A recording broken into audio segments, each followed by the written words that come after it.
Hello and welcome to the Inglorious Bards. I am your obnoxious Game Master Tom, and this is Adventure 58. I am continuously surprised that they're not all dead yet. Welcome, glad to have you here. We ended our last adventure in the middle of a crazy battle, and that's where we will be picking up. So this should be an exciting start, possible end to the adventure/campaign. We'll see where things go, as it is not a simple battle. Things have gotten more and more escalated as the heroes are leveling up. Things are getting crazier. They're now atop a flying airship being battling dragons. That's just crazy. We have some heroes on board our ship. Let's get a quick introduction from them. And you're fighting 4 dragons, Hemlock. You're on the top of the ship. We'll look at our battle map in just a second, but you are on the south side, or what would that be? The port side of the airship. You've got some dragons on the board. What's your thoughts about what's going to happen next? Oh, we're going to kill them. We're going to cut their heads off. I'm going to bring some trophies to the dwarves. All right. Well, speaking of dwarves, next to you is Lord Ansgar. Lord Ansgar is our dwarven summoner who summons an Eidolon dragon itself. So there's actually 5 dragons, if you will, on the deck. You're inside the cabin doorway, kind of safely and snugly. But Shalara is out facing many evils by herself, along with others. Yes. And we have a dragon slayer amongst us, and one of the best healers in all of Varen. We will be just fine. All right. Well, you kick back with your Nintendo Switch. You got it, Shalara. I'm proud of you. How? Next to you is our human wizard Zaldor. You're on the bow, all by your lonesome, with the largest of the dragons, the sky dragon, about 20 feet away from you. What are your thoughts? Well, I am afraid to say that no one sees the dangers that Zaldor sees, and this will be the last episode of the night, but we'll go down swinging. Okay. Across from you is Galen, our human thaumaturge, our supernatural swordsman. You are toe-to-toe with a brine dragon on the near the aft of the ship. What are your thoughts? I'm not afraid of dragons.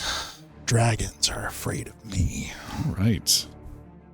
Your Galen, fear condition would say otherwise. and Galen's got some souped-up magic dragon rune found earlier, several adventures back. We will go to... I'm too busy. Come back to me later. We'll go to Jericho. Hey. Jericho is our gnome bard. You are next to Hemlock on the port side, relatively safely. What are your thoughts about what's going to happen in this battle? Oh, everything's going to be fine. It's fine. Everything's fine. We're doing good. We're doing great. They're all going to die. We're going to be fine. All right. That's quite convincing. And then we have Goli. Goli is in the middle of it all. He's got a dragon within 10 feet, another dragon within 15 feet. You are our dwarven healer priest. What are your thoughts? Hovering ever so slightly above the ship. In flying, yes. Catching wind drafts. He looks calm from the waist up, but he's paddling like a duck underneath to keep with the ship. I was going to say, wouldn't the ship just keep going? We've had this discussion. Everyone is doing okay. No panic. Everything is fine. I'm starting to panic a little bit. Okay. All right. As long as the dragons don't find the air elemental and destroy the astral sails, which would of course annihilate everyone on sight, we should be fine. Well, and if we fall to our demise, we land amidst the stones the old father put there many centuries ago. All right. Well, I like that optimism. Complete opposite of Zaldor, his take on things. So we're going to dive into it in just a second. Let's get a recap of what happened last time from Jeremy. The wake is already beat up. We just flew out of the smallest and scrapiest hole of the iron fortress that was being sucked up into the void after activating its skull engines. So it needs repair. It not only did Zaldor break the compass, but Hemlock, in an amazing feat of flying, kept everyone alive, but tore up some of the astral sails in the process. These are magical items, and there is no one in Canterbury that can actually repair this magical ship. So we're kind of stuck. It will still fly, it will still get to different places, as you've recently heard, but we need to find real craftsmen, real people who can actually repair this magical ship, of which has no origin that we're aware of. It's the only one of its kind that we can think of. So as we debate and talk about where the ship is going to go, we're in Canterbury, and we're rebuilding ourselves as well and healing ourselves. Jericho ran into Glorine, his old spark from Tabernary, so many episodes ago, and they hit it off and hit it off and hit it off again, which was great for him. It was very, very healthy in his level.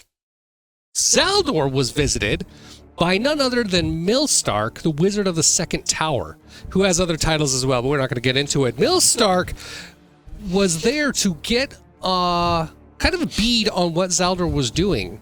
The Wizards of Selection do not interact within the world. Zaldor is no longer following that particular code, and he had to explain himself to Millstark and go about the process of explaining what he's actually doing. He convinced Millstark that this is the right way to go, at least for now, and was rejoined with the rest of his crew on the wake, and they started moving their way towards Shadow Hall. North of us, the dwarven stronghold that we know is still there, that Lord Ansgar has indicated still has dwarves in it who are master craftsmen, probably the ones that could repair the wake. So we start flying there as gently as we can. We certainly make a decision that we are there only to get the ship fixed. We have places to be. We have clues that take us to Zexa because we are still looking for Sher Mordrin, though Galen's not entirely sure if we should continue to follow on that path. Whatever it is, that was the goal, and that's our vote that we want to move forward. We don't want to get involved with any fights. We want to stay away from any wars if possible. And even though Millstark warned us that dragons were starting to appear up in the north of Aren in Dakarth and Rescalon, we don't want to get involved with them either. We just want to fix our ship, keep ourselves safe, and then go try to save the world. They had other plans. Dragons jumped onto the wake, grabbed Zaldor right off of it, tore him off the ship, and started attacking us. And believe it or not, we're in the middle of that right now. So let the adventure continue.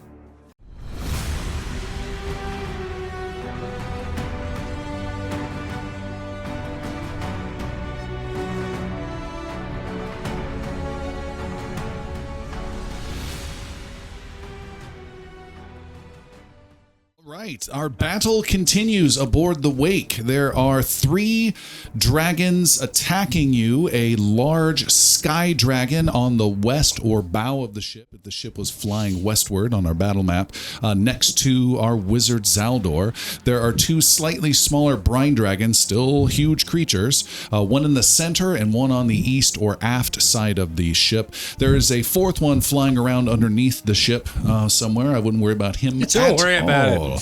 Zaldor, you just did this cone of some snow. Tell me more about that spell. Is it still doing damage? Is it just difficult terrain? Yeah, it's a howling blizzard, and the blizzard has howled. It's done all of the bludgeoning damage it can, but in so doing, it left snow drifts and icicles and created an entire area of difficult terrain around the ship, at least until it melts. It gets blown off by the start of my next turn. Nice.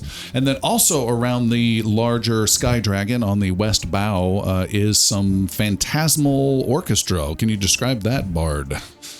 Yeah, I ripped open a tiny little rift from the plane of air and pulled out some of my orchestra friends and some singers and threw them a little crescendo of rage music at that guy, and they created some sonic damage at his face. Okay, all right. Is that ongoing? Think of it as like the big booms in the 1812 orchestra from the cannons. It's kind of like the. Got it. I was thinking Zach Wild power chords, but I get where you're going. It could be that. Okay. Like breakdowns.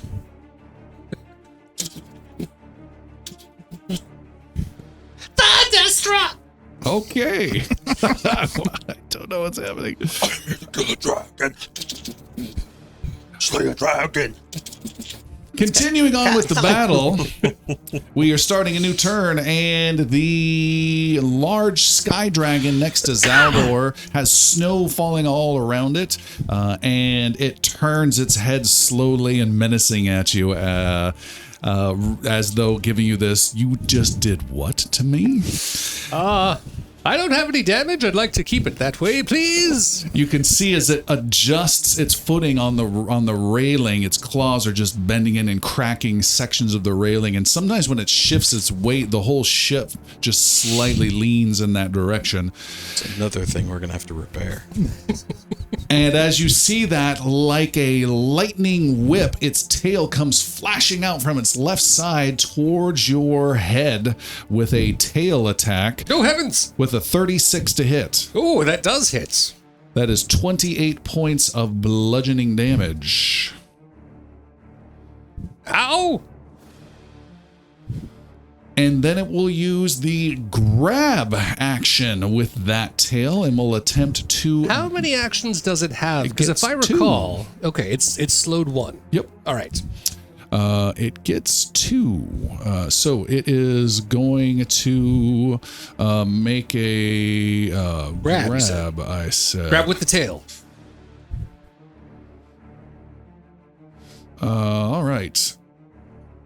What is it called? Grapple is the end result of it all. There it is. Athletics check. What is your fortitude? Attempt versus the fortitude. What's your fortitude DC? That plus 10. 31. 31. All right, here comes its athletics check. The tail hits you and you don't roll. It rolls. And what did I say? It was athletics. 45. That is a hit. That is a critical success. Critical success. It is restrained until the end of this creature's next turn. So with restrained, That's not great. you are off guard, you are immobilized, and you cannot attack or do any manipulate actions you except to escape. Oh dear. All I do is manipulate actions. Have you heard of my flourish? The dragon is slowed, though, so it is done. And next up is Lord Ansgar. You are tucked away in the aft, safely peeking through a door to look at Shalara. Shalara, and you get to take your actions. And I believe I am sickened 2, if that is correct, from the Yes. assessments we went over earlier. I am going to take a moment and try to purge myself of said sickness. What does that look like, Chris? It looks like a dwarf purging oneself of sickness. Are their fingers long enough? No, It's not. It's the beard that goes in there. they stuff the beard into their face. But it never gets Creates clean. quite the gag reflex. Feels like a +1 to me. I'm not even there. Just It's like creating many quite in the this gag room reflex. right now. That's fortitude versus a DC of 30. 30. All right. So that is going to be a 38. Okay. And because Shalar and I are twin juggernauts, successes are criticals. Oh, then your second is now 0. You And- puke like a model. Well done. all right. Perfect. Come on, And- Turlington. Thonwill, who's listening in on chat, she says, fan art of the dwarf gag reflex, please. Pass. How about new? And Shalara, while still facing to the dragon to the southwest, lashes her tail viciously back at the dragon to the northeast. Just hope he gets the beard out before he purges. No. Nope. It stays. The beard stays. All right. And she strikes. And I'm going to you use roll a a hero natty one. point So right hurt. off the bat. I rolled a 5. I'm going to re-roll. That's better. That's going to be a 30. Is that +1? Yes, if you're in range. If 36 she's in to range. hit. To yes. which one? The dragon to the northeast. Northeast. 36 is a hit. All right, and that is oh, that's pretty good actually. 6, 9, 11, 18, 20, 25. 25 damage. 25 points of damage. And we get one more attack. Is brutal. The dragon is bleeding out profusely to the northeast. And that's 19, 20, 35. Is a hit. Yes. That's going to be 10, 15. I will add that. It 22, has 23, 24. 25 left. 24. Oh, damage. Oh my gosh, so close. 1 hit point remaining. 24 damage. It drops and then rises slowly with just enough strength to keep going. Galen Killstealer steps in. And our turn is done. All right. Jericho. Alrighty.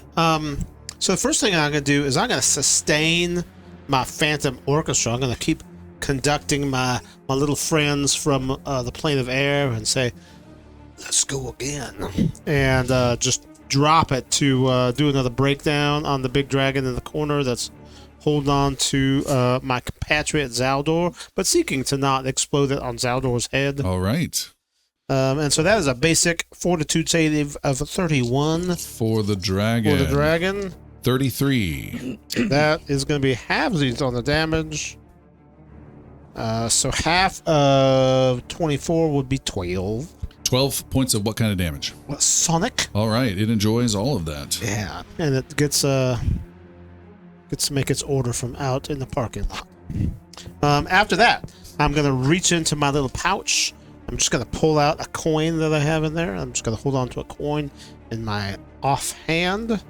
And then because I am right next to the railing that's up there on that little side up above the second level, next to that, I'm going to use my third action to take cover by that balustrade, by that rail. Sounds Kind of good. tucking between that rail and the ballista there. Looks great.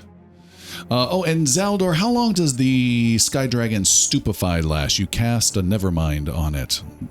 Oh, Is let me it a round or something confirm. like that? While you do 'Cause that, it was it succeeded. That was if I yeah, recall. Goli, you were in the middle of this next to Shalara between two dragons, which is a Zach Galifianakis failed talk show. Fantastic. Stupefy 2 Sure for you would one disagree round, about so the that should be failed, fine. Okay. but yeah, whatever.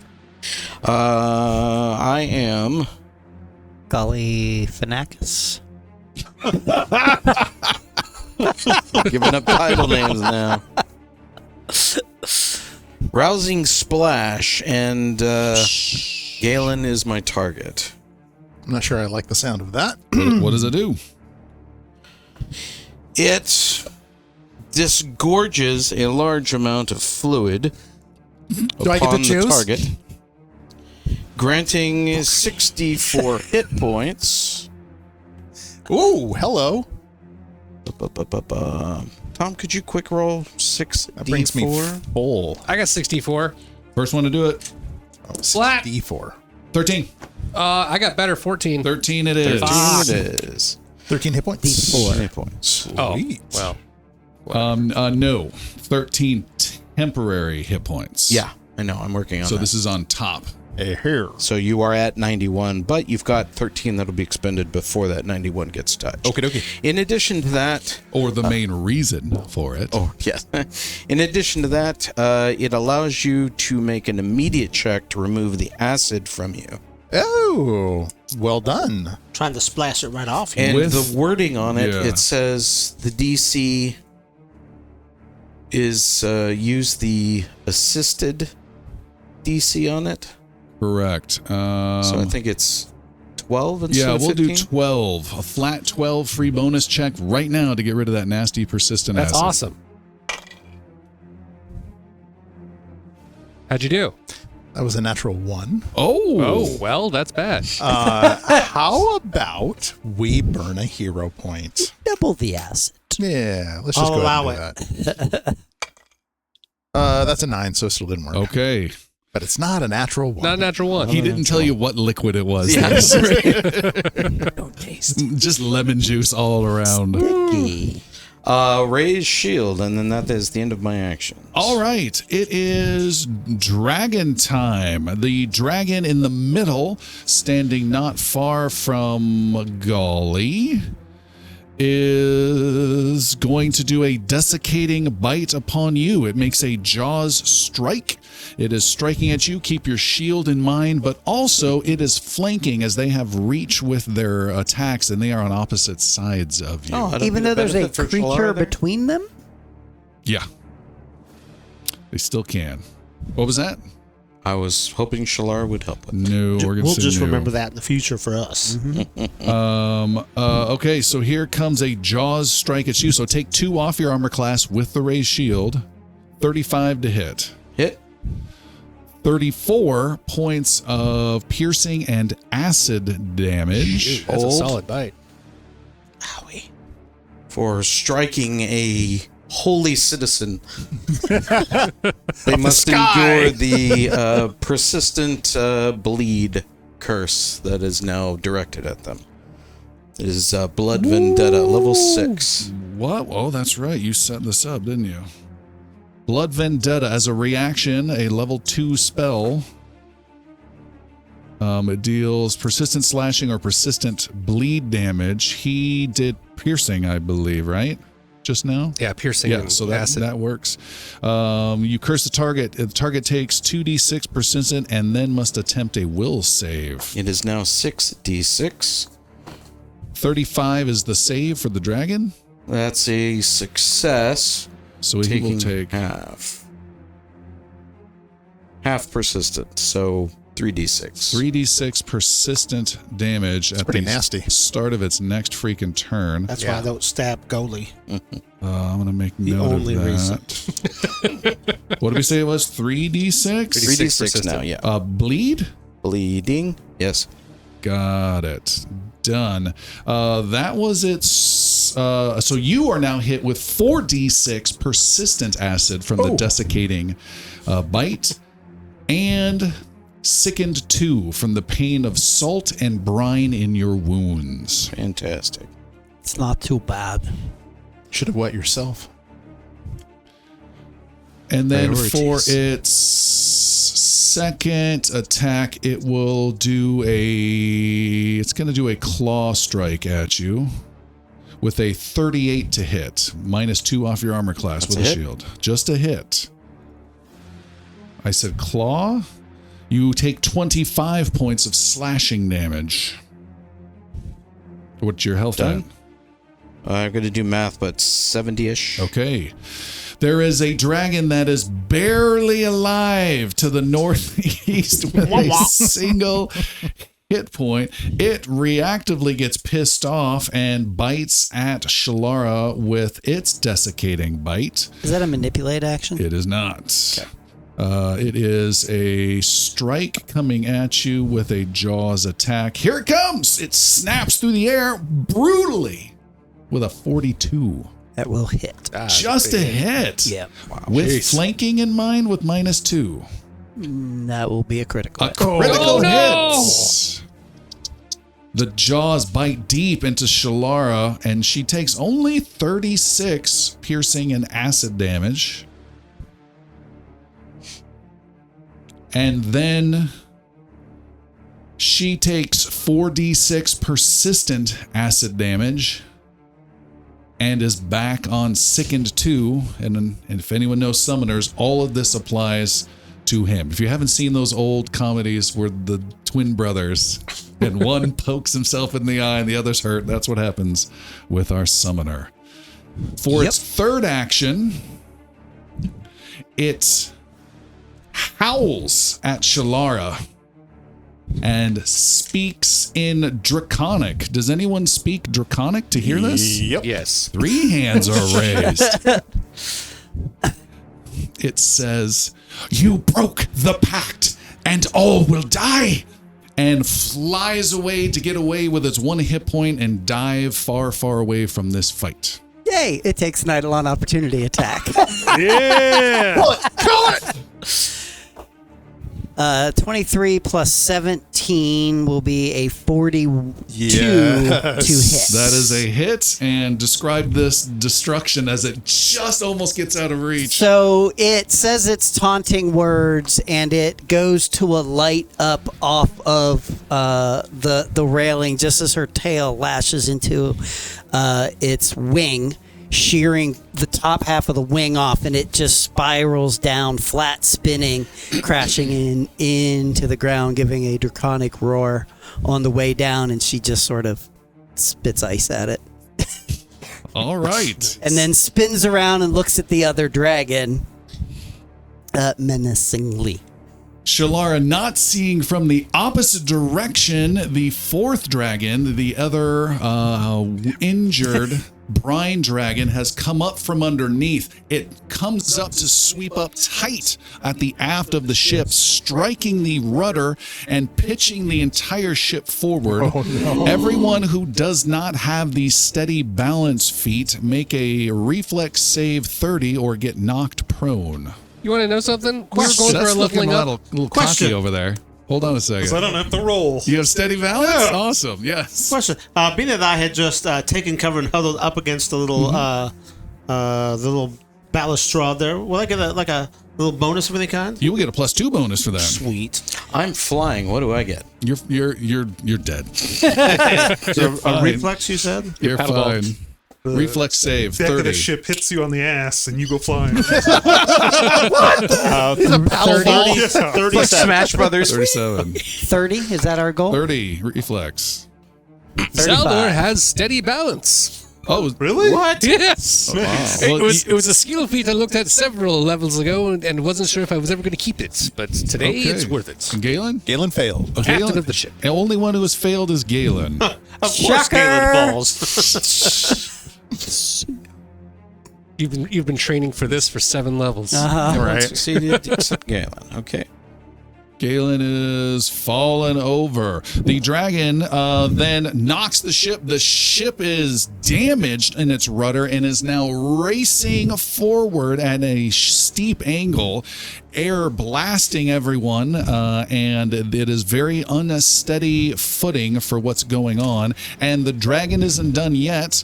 It then sweeps on in for its first and second actions and comes flying right across the bow, not seeing anyone except for Hemlock, and coming up, flapping its wings, and then biting you, not doing the desiccating though, just a regular bite upon Hemlock.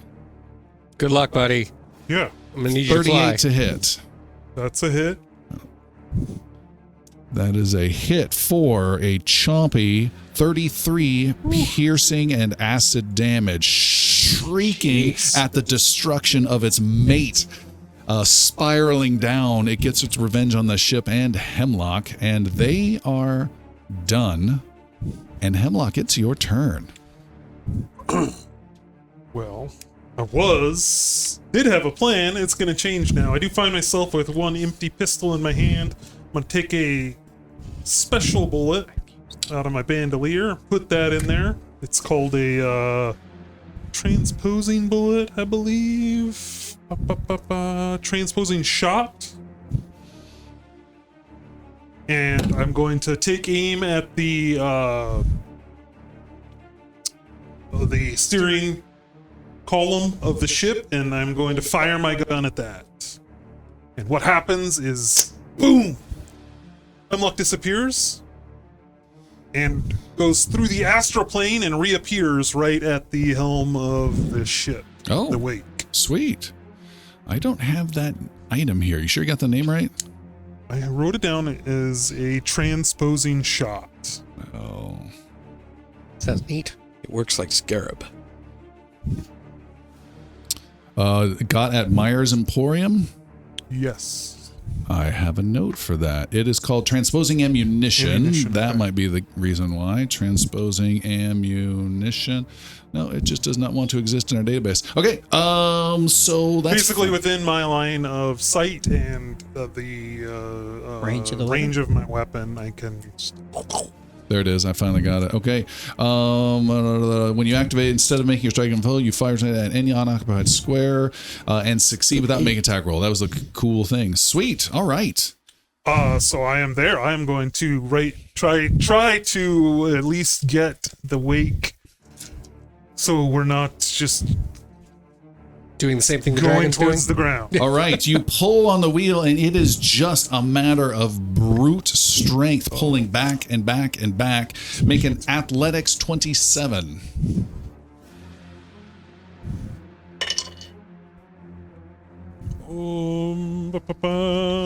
That'll do it. 30. 30. Nice.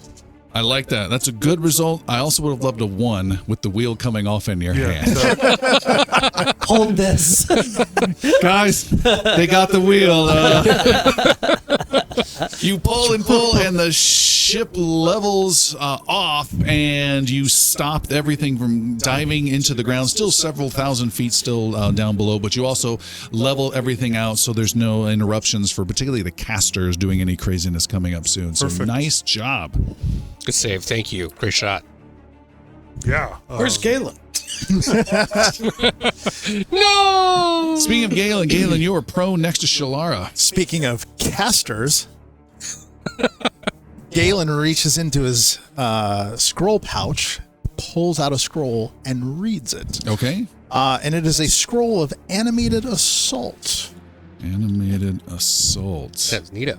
And right between those two dragons, we're going to create a 10-foot space where they get pummeled by ghostly hands, hurling ephemeral objects at them. Manipulate unattended objects, temporarily animating them to attack. What are the objects that they're being attacked by? Oh, it's got to be like a mop and a piss bucket and, Okay. you know. Chum bucket. Yeah, exactly right. All this crap you find on the deck of a poorly maintained ship. All right, reflex Whoa, save. whoa. Wait, who's supposed to maintain? Roll initiative for the sub-combat.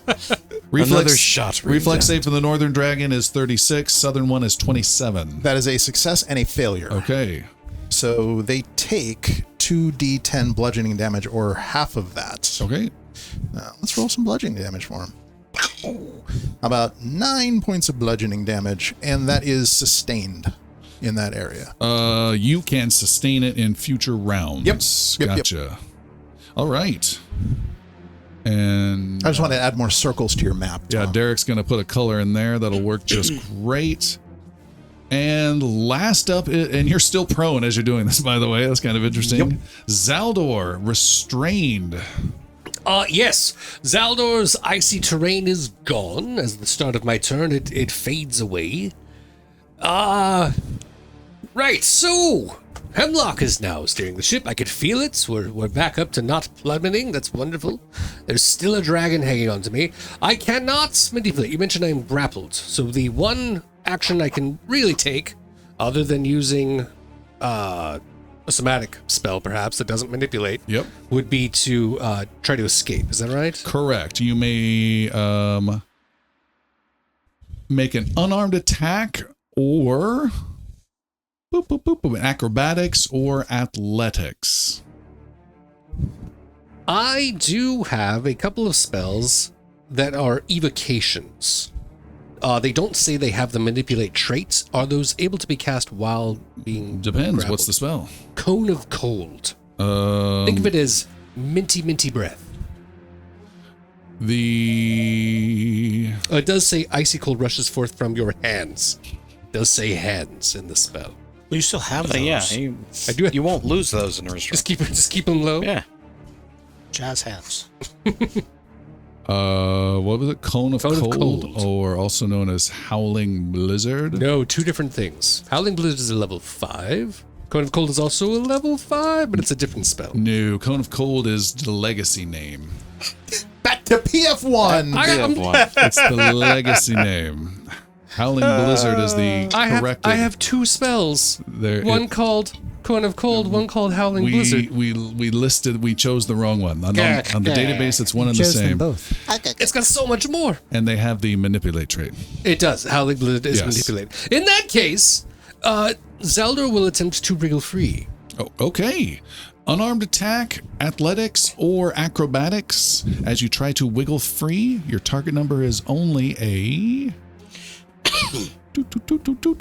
36. 36, you say. A massive dragon that's about to 36. constrict the bejeebus out of you.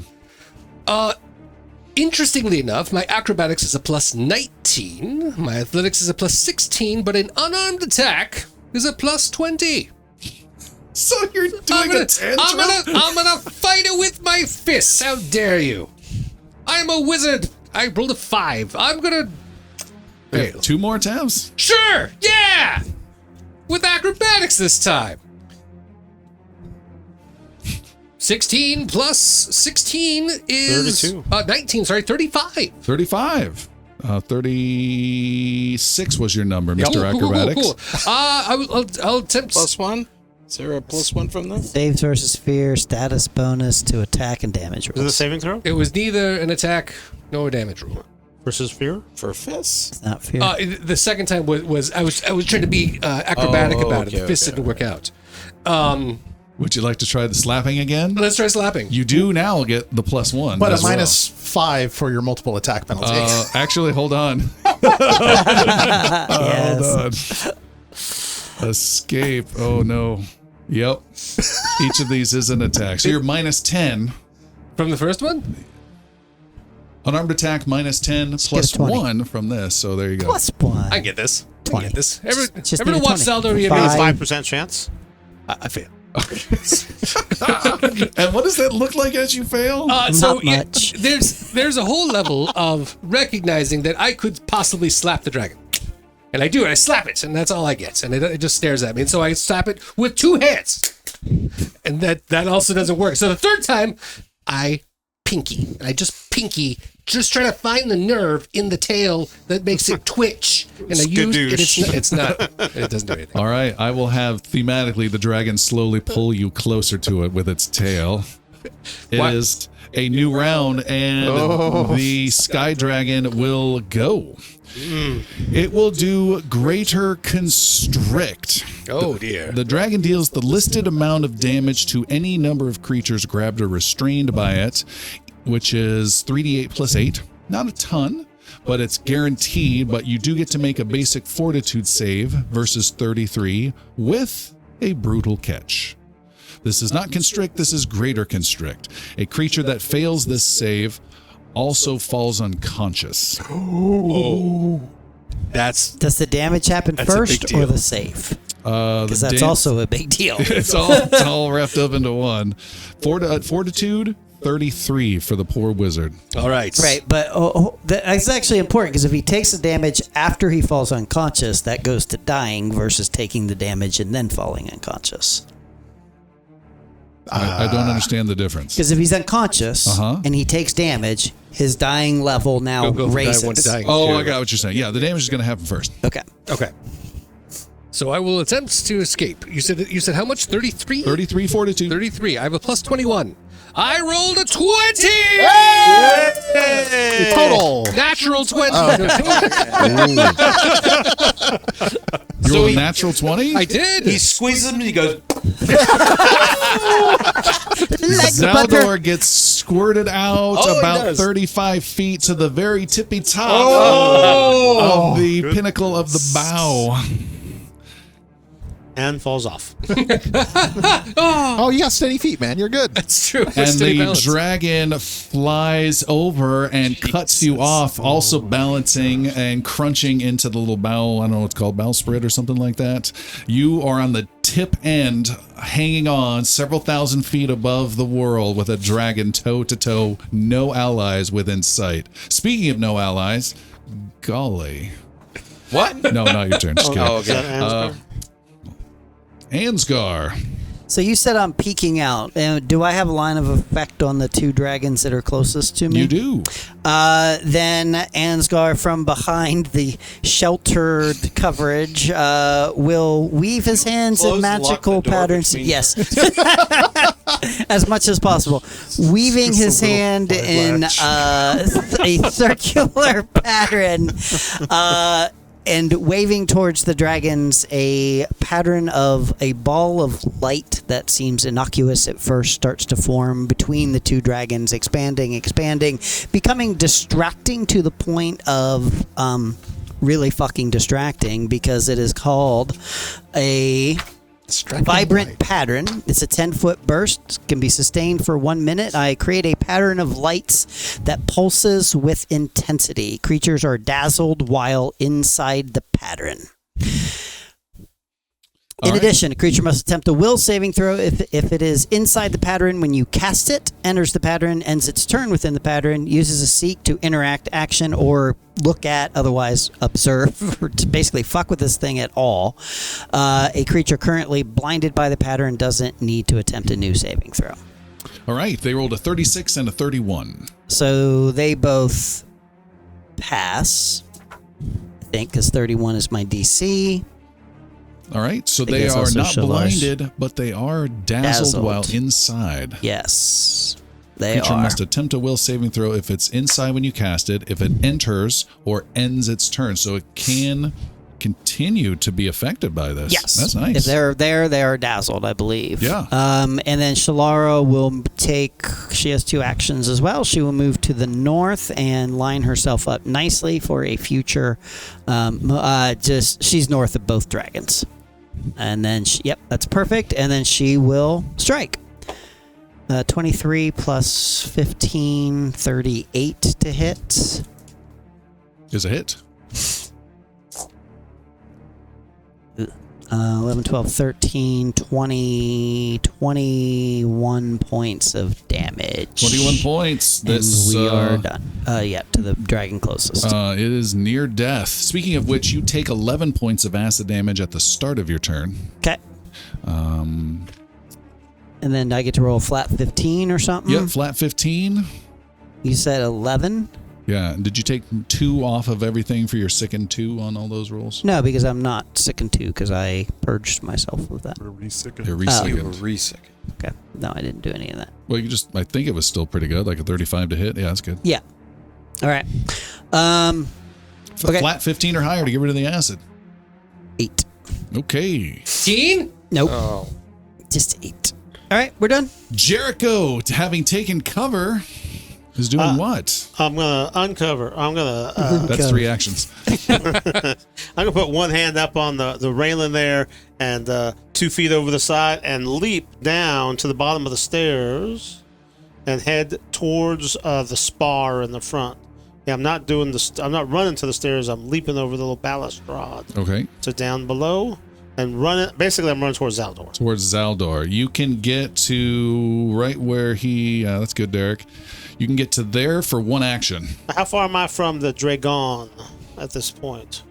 The big one on Zaldor. 40. All right, then I'm gonna go. So at the bow of the ship, is that like a little bit of climbing to get up onto that same No, you can just run over there and get up there. bowsprit there, You're fine. the spar? You're fine. Just run. You're level 12, man. Well, I'm also really short. All right, I'm gonna go just 10 more feet on that diagonal, just up to the end, the bow of the ship, at the point of the spar right there. Assuming that puts me like 30 feet from the Actually, no, I'll go another 10 feet. I'm gonna get right up there. That doesn't look too hard to fall off of right there. And then I'm gonna do a sustain on my same spell I've been doing for my last action and just drop it on the dragon's head. He's gonna make the same 31 fort save versus some sonic damage coming his way. Fort save. 29. Ooh. Sounds like a fail. 28 damage, so cut in half to 14. 29 is a. Oh, 20 as a fail. Sorry, takes all 28. 28 sonic damage. Okay. You blast it, and it turns its head around at you angrily. That's kind of the goal. I have decided after everything I've done, I'm unkillable. Dragons, Unkillable blood in bard. buckets and hail, exploding rocks, whatever, bring it. Golly, there's 2 dragons not too far from you in the middle. You're flying slightly above the boat.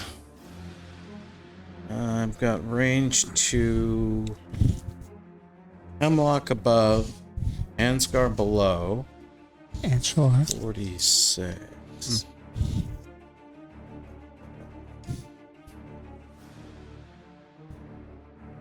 I'm going to move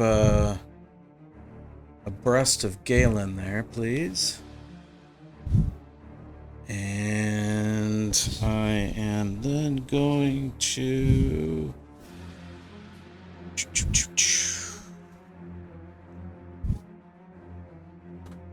suffer acid damage. That was the start of my turn. Yeah, 4d6. I got it right here. 1, 2, 3, 4. 13 acid damage you enjoy. I will follow up with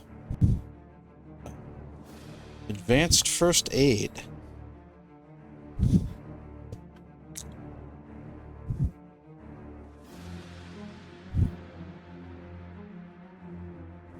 Go on.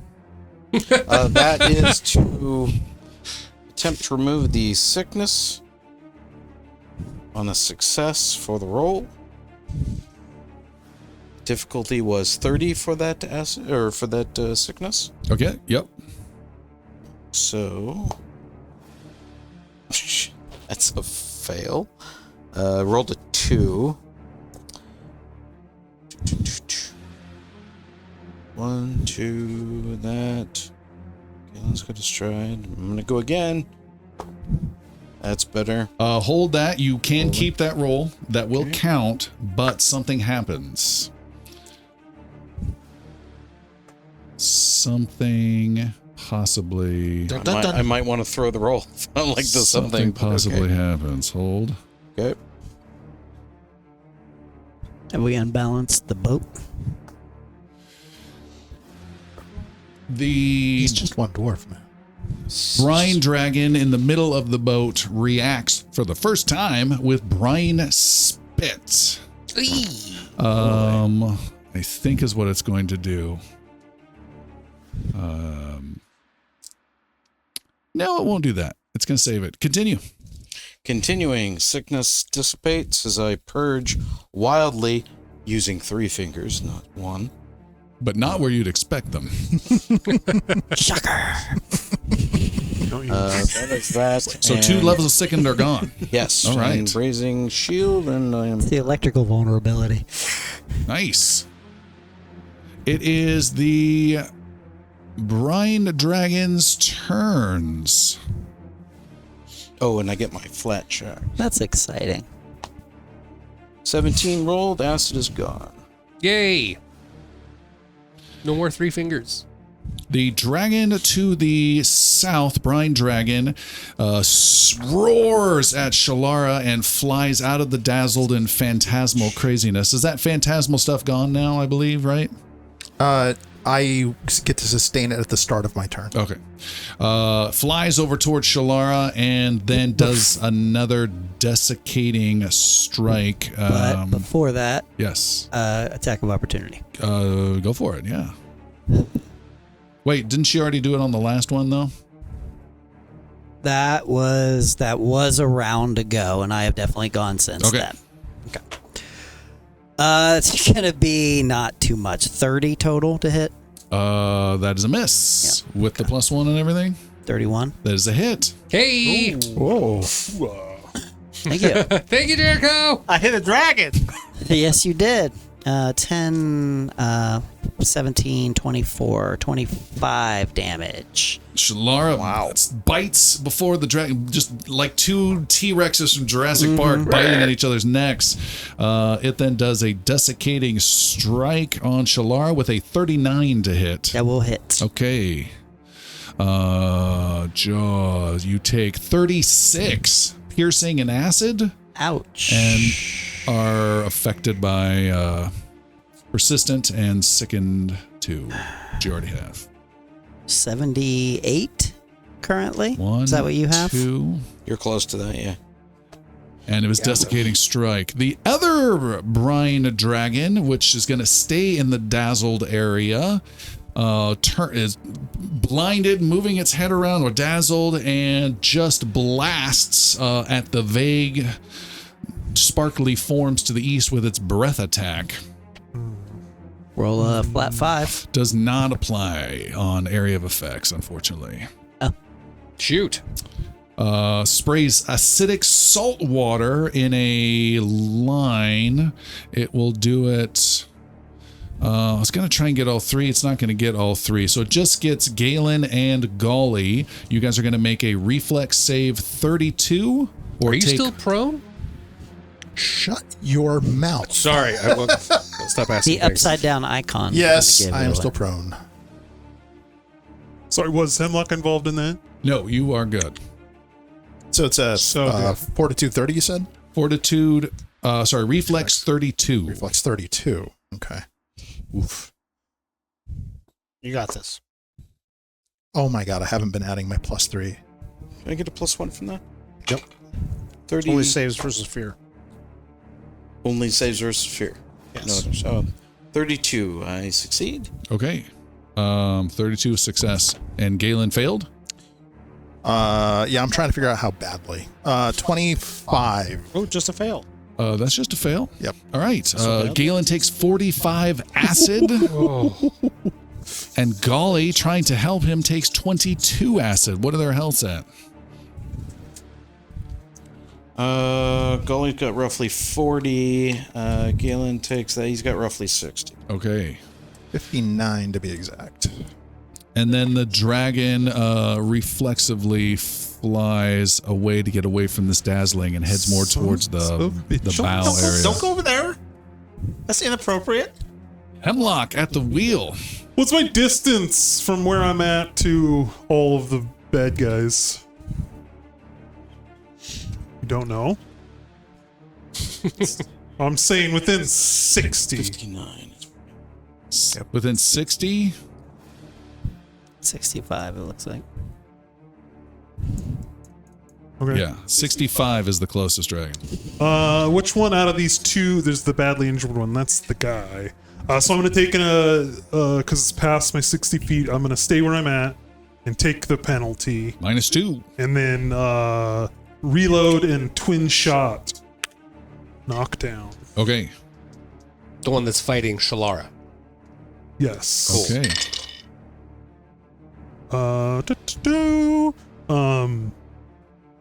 A 40. A 40 to hit. It To hit. gets +1 for light cover from Shalara in the way. Makes that a hit. And then a 36. Oh, it's both shots. There's also a hit. Oh, nice. That guy's knocked down, knocked prone. Nice. Prone dragon's an interesting Yeah. Yeah. idea.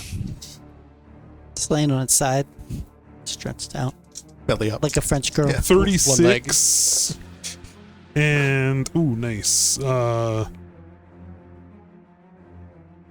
36 and 31. What's the 67. total? 67. 67. It is critically injured with that. Okay. And it is prone. What a shot. Nice Hard to shot. see. Long range for your pistols through around Shalara. Nice. And, yep, All right. I'm done. Galen is going to enjoy some. Oh, golly, you never tried to get rid of your acid. Yes, I did. You did. Yeah, Yes, he I did. Oh, I didn't hear 17. that. Nice. He rolled a 17. How did you get in here? I'm a locksmith, man. I'm a locksmith. I'm a locksmith. Galen, you take 14 points of acid damage and do your turn, and then you can roll to get rid of it. Yeah. I was about to remind Galen of something. Cool. 14. So we're down to 45, I believe. It's You getting a little may- low for my. You may, Yeah. since you're close. Yeah. Rub the belly. Yep. I'm not Pillsbury, no boy. How high are you flying?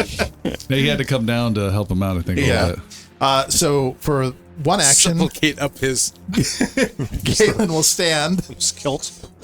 For the second action, Galen will reach whatever parts of Goli are within reach and will genuflect at the amazing healer.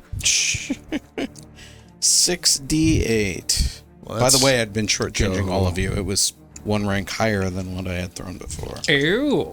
How dare you? Thank you. Rude. 68. Weird. Ooh, that looks like a good roll. Yeah.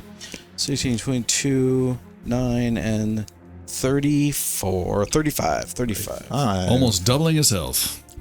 Oh, yeah, it brings me back Thank up to 80. Well, that feels pretty good. All right, so that was 2 actions. Let's run. Does Ansgar's ability affect allies as well? Everybody. Okay, cool. And that's the blue one, right? That's the blue thing. All right, the red one drops away. I am not sustaining that. And we will... Galen will run up on top of those barrels in the middle of the... leap up towards the top of that to try to make forward progress. Yep. All right. That's 3. Zaldor bringing up the rear of the turn at the front of the boat. Come on, Captain. Stepping, inching back. So close. What is the distance between the dragons? From each other, please. There's 3. You want an average between all 3 dragons? I would just like to know the distance specifically from the sky dragon in front of me to the brine dragon closest to it. 35. From each other? 35 feet. Can we make it 30 use feet? Jericho as a conduit. I could use Jericho as a Oh, conduit. actually, it's... Oh, let's see if it's there. Be 40 to get that extra Same. distance. So not the other way. It's not 30 Not feet. the it's way you 40 wanted, feet. no. Fantastic. Are Both of you the brine craving dragons. a meta magic right about now? A spell shaper? I am a spell shaper actually. But the spell that I'm thinking of is chain lightning. Oh. Chain lightning requires, I believe, each creature to be within 30 feet of each other, and I don't believe I can affect that particular one Sorry, with, Jericho's always wanted a perm. with my Madam Magics. Don't duck! Be conductive, not conductor. Hold your metal stick in the air! Will you fail on purpose? One creature I'm willing to the chain lightning. jumps to another creature. It does not have to be an enemy. Jericho wonders why. Jericho! Don't move! Remember that metal baton I Just got you? wiggle! Catch a spell.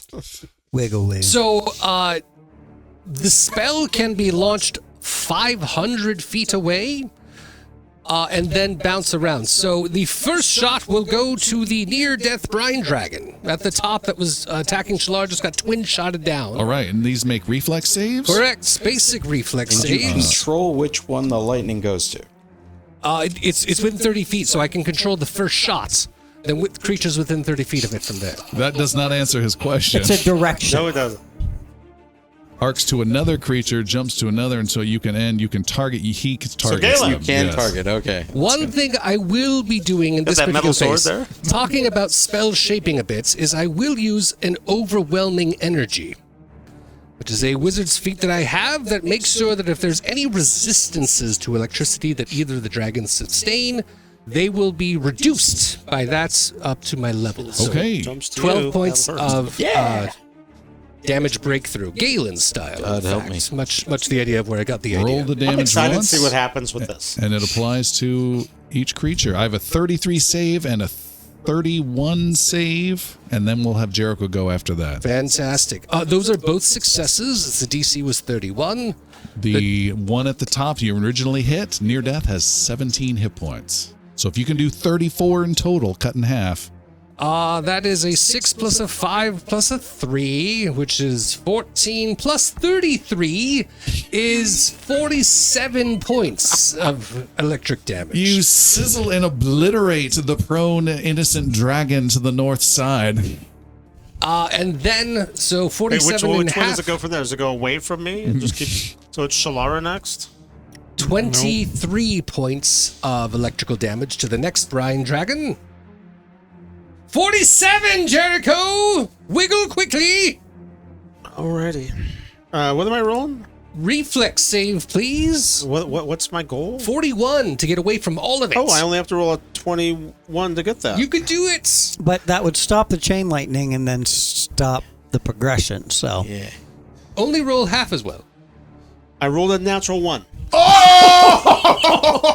He turns around with an open gonna mouth. hero point What? Well, I have a couple options because I've never gotten to Where use does this. fucking water come from? I'm I standing. I have a reaction I can use when you critically fail a saving throw that could hurt him back. You just slapped it back at me. Schadenfreude. Yeah, I didn't know it was you. I just It came counterspell. from the other way, didn't it? The feedback's building in the system.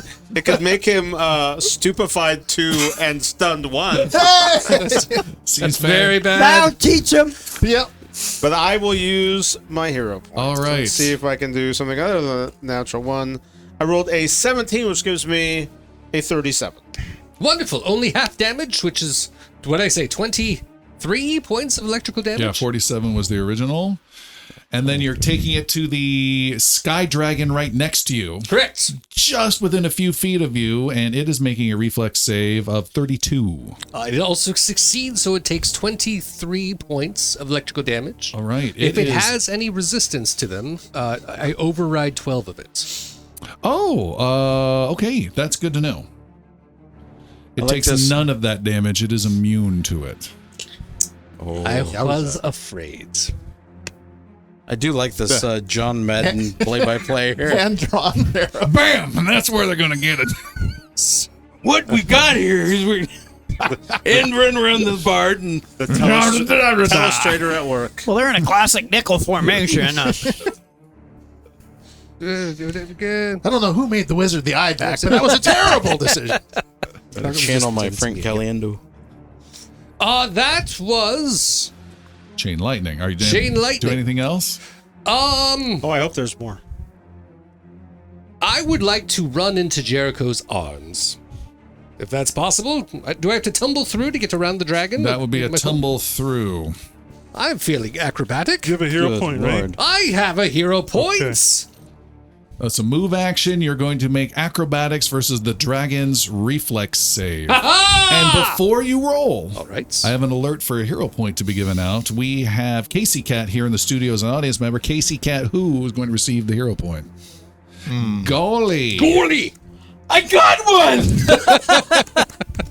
All right. It is, you're doing acrobatics versus its reflex. You need a, yep, go ahead and roll. I'm not going to tell you what you need. I would like to think that Zaldor tumbles through the way he tries to do everything with the flourishiest flourishes if possible. Possibly he'll drop down, grab the banister, swing up underneath the dragon, and perhaps do a half kip Perhaps. with a 4. So really, he's crawling. Oh God, please don't kill me. So as to not fall off of his ship 1,000 feet in the sky, Zaldor will use his hero points to re-roll the 4 for a 7. Well done, Zaldor. Proud of you. Proud of you. Your son. total is Grand total is 23. 23. You thunk right into the rear haunches of the dragon. It's rather chunky. Well, at least he was facing away. And it was the haunch. The dragon then goes, Ah! and it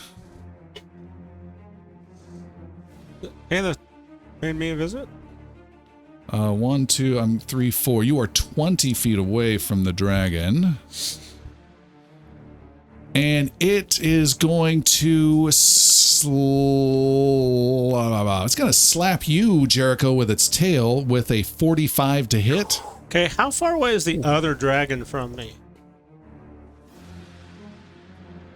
25. Okay, as a reaction, because I still have my reaction, I'm going to cast Unexpected Transposition on that other dragon. Okay. It needs to make a will save. Unexpected trans. And if it fails, it's going to switch places with me and take a 45 to the head. Oh, I love it. it's making a will save. Will save 31.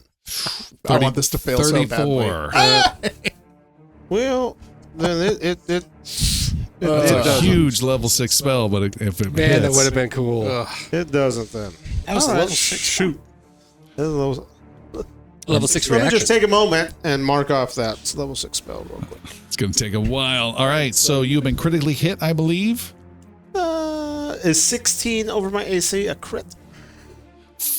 Yes. 40 even, 40 points of bludgeoning. Oh, I'm fine. And That is correct. what is your fortitude plus 10, Zaldor? Oh, for me that would be 31. 31's a common number for Zaldor right now.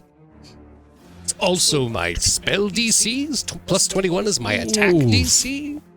And with a critical success, as you smack into its rump, its attention is fully back onto the ship with Jericho. It swings the tail, you hit its rump. It just absentmindedly slaps you from behind, knocks you in the head with a critical hit, pushing you off and dropping you down. Oh! And make a fortitude save 33 or be knocked unconscious as you fall. Oh no. Or I 33. rolled another 7 for a total of 28. I fail. The unconscious draping body, that inverted, just hanging like sky falling with no parachute, Zaldor drops off the wake. Oh.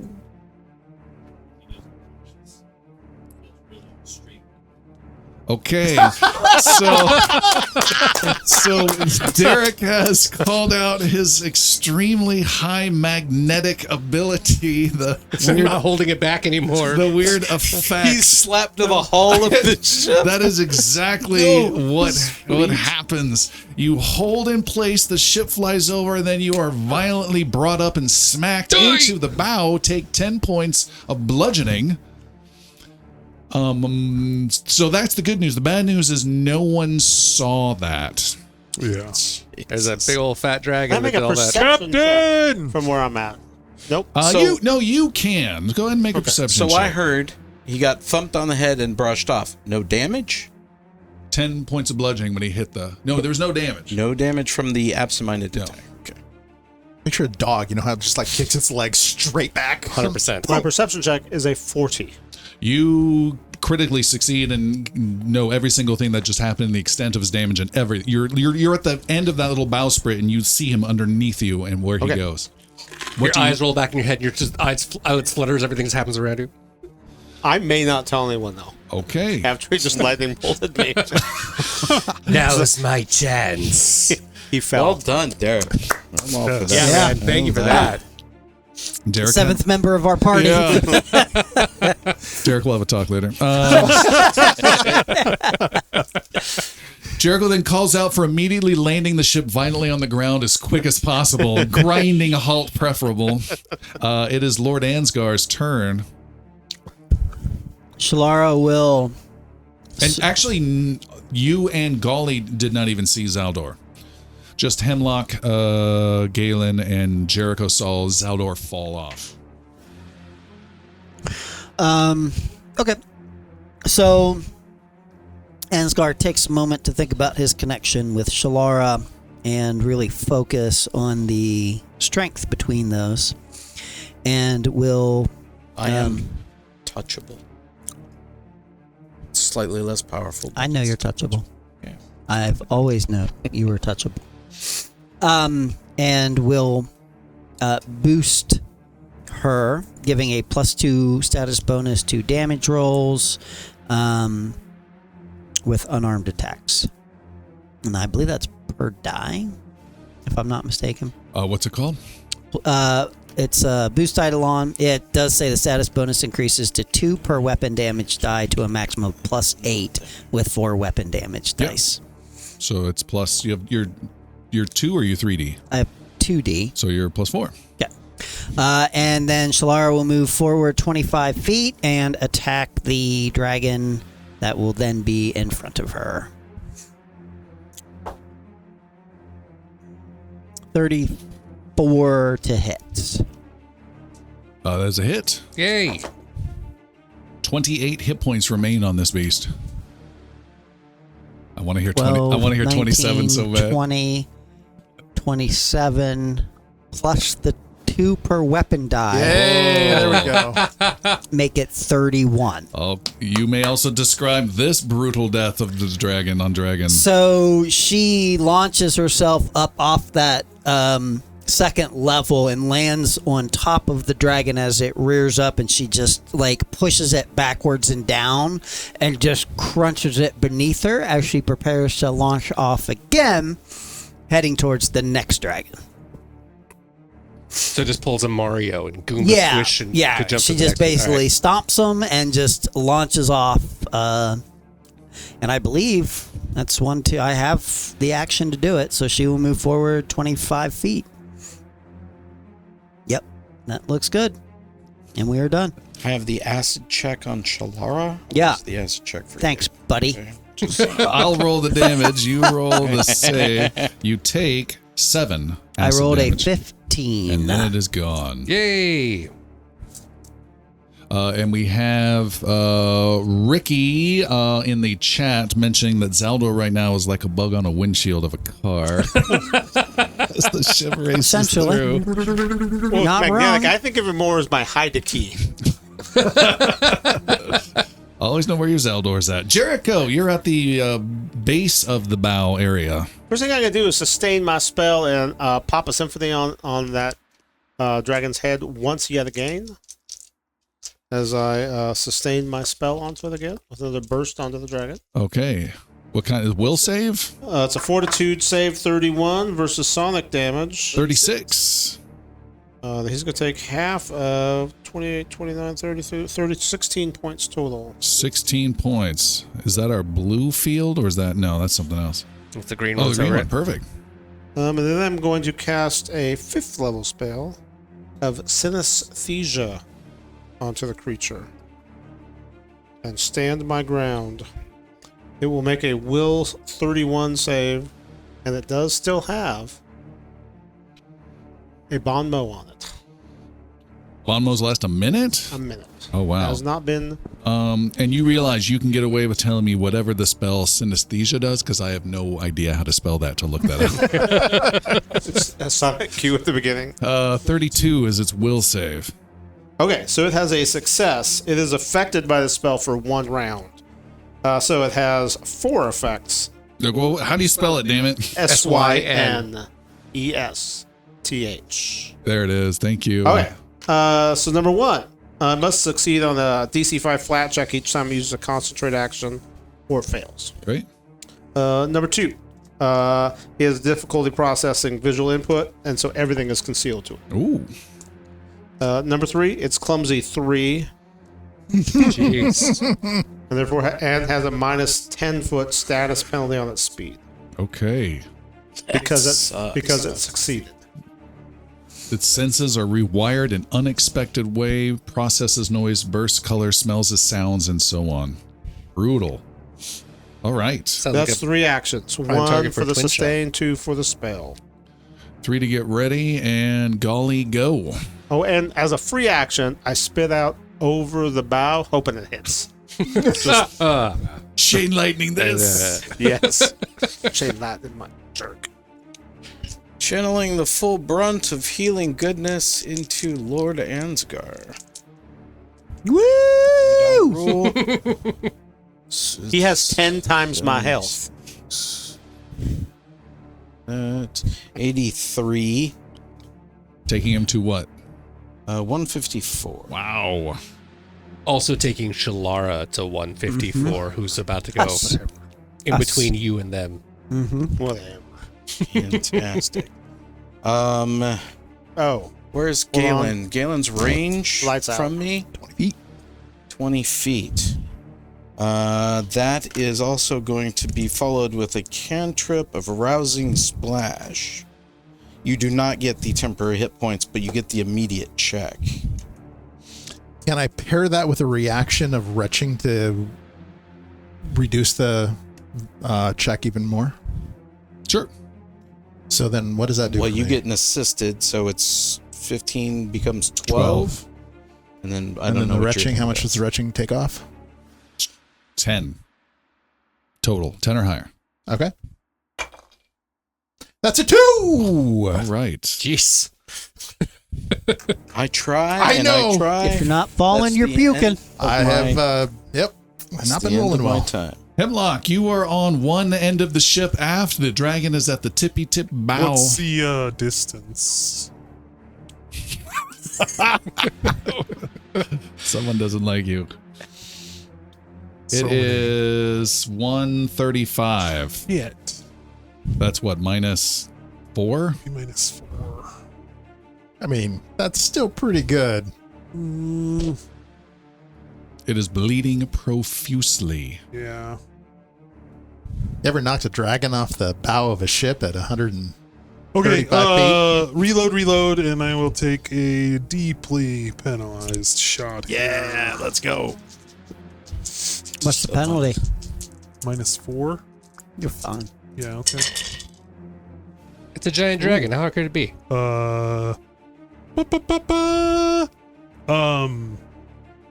Still at 29. 29 to hit. 30. No, No, that's 29. off. Sorry. Your total is a 30 to hit. 29. 29 is a miss. That was. Wait. I've been 20. No.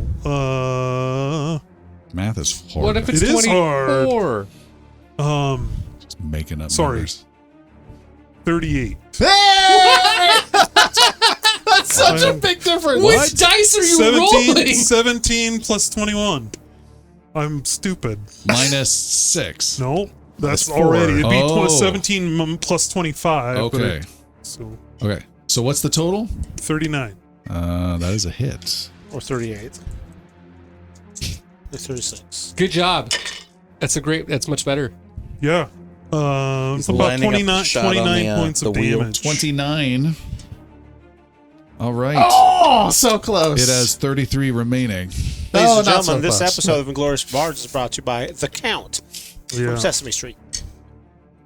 I think that's your longest range shot, I think. Yep. Oh, totally. Are you done? Yeah. All Because right. I reload. Galen in the middle of the ship on top of some barrels. Yeah. I think I Shalaris need to close. take acid damage. Or just drip acid. Acid. I need some 16. esoterics. That's high for 4d6. Yeah, it is. That Down to was 64. a 6, 4, 5, and a 1. And because I was standing up high, I did see Zaldor go over the edge, correct? You did. Oop. Jericho! Zaldor! Whatever. Great. Helpful as That's our always. captain. Galen will dive off the side of the ship. All right. Galen. I What have is limits. happening? He's given up. Quitter. Abandon ship! Quitter.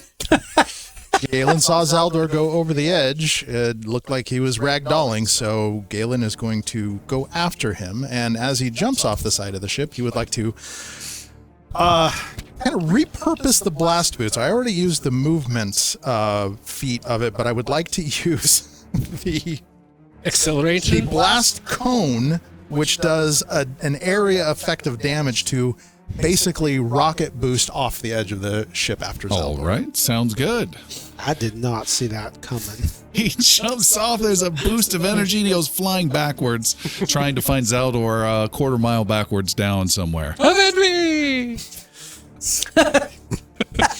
Zeldor comes back up over the top. You guys smell toast? Zaldor, you are just being pummeled by wind unconsciously, getting wet drool going around your open chin mouth area. Your turn is done. Good for me. We're just as I hoped. And then the Sky Dragon with, what did I say, 33 hit points remaining, says in Draconic, if Jericho... Does Jericho speak Draconic? No. It says... There is something that does speak Does Draconic in Shalara? range. Shalara speaks Draconic. Shalara hears the large, near-dead Sky Dragons say, "You will perish, backbreakers!" and then leaps off and does a Galen and dives down in and disappears off the ship. Can Shalara get one shot at him? No, that one got away. How far away is he? There's a ballista. Is he more than 15 feet? 35 feet away. Damn, so close. How far away is he after he flies? He called us pact breakers. Yes. Yes. How far away is he after he flies for one Somebody round? packed breaker. 145 feet away. No, for one round. There yeah. are two of You them. got something up your sleeve? I'll give you the number. I'm just asking. 140 times 3 Whoa, okay. is Never mind. 420 plus 35. Yeah, it's pretty fast. That's way fast. And it is gone. Galen, you are looking everywhere as you are descending rapidly, and you cannot see the wizard anywhere. Actually, if you make a natural 20 right now, it all makes perfect sense. Nope. Okay. May I ask about how far away the wizard is from me? You can see the tips of his boots. He's upside down, connected to the boat. All right. Kicks him I will off. cast Friend Fetch. Okay. You friend fetch him up to the top, and Zaldor arrives safely on the deck beside you, murmuring some strange phrase. The hell? Where did Galen go? He just jumped off? He's a quitter. The acid was too much for him. And then I will cast, because I assume, like, everyone's always unconscious because of damage with us. I will then cast Soothe at 3rd level Okay. on him. What are you guys going to do about Galen? Well, since our ship is in such tip-top condition, just chase after him. Oh, I was going to go to his room and start looking for things of value.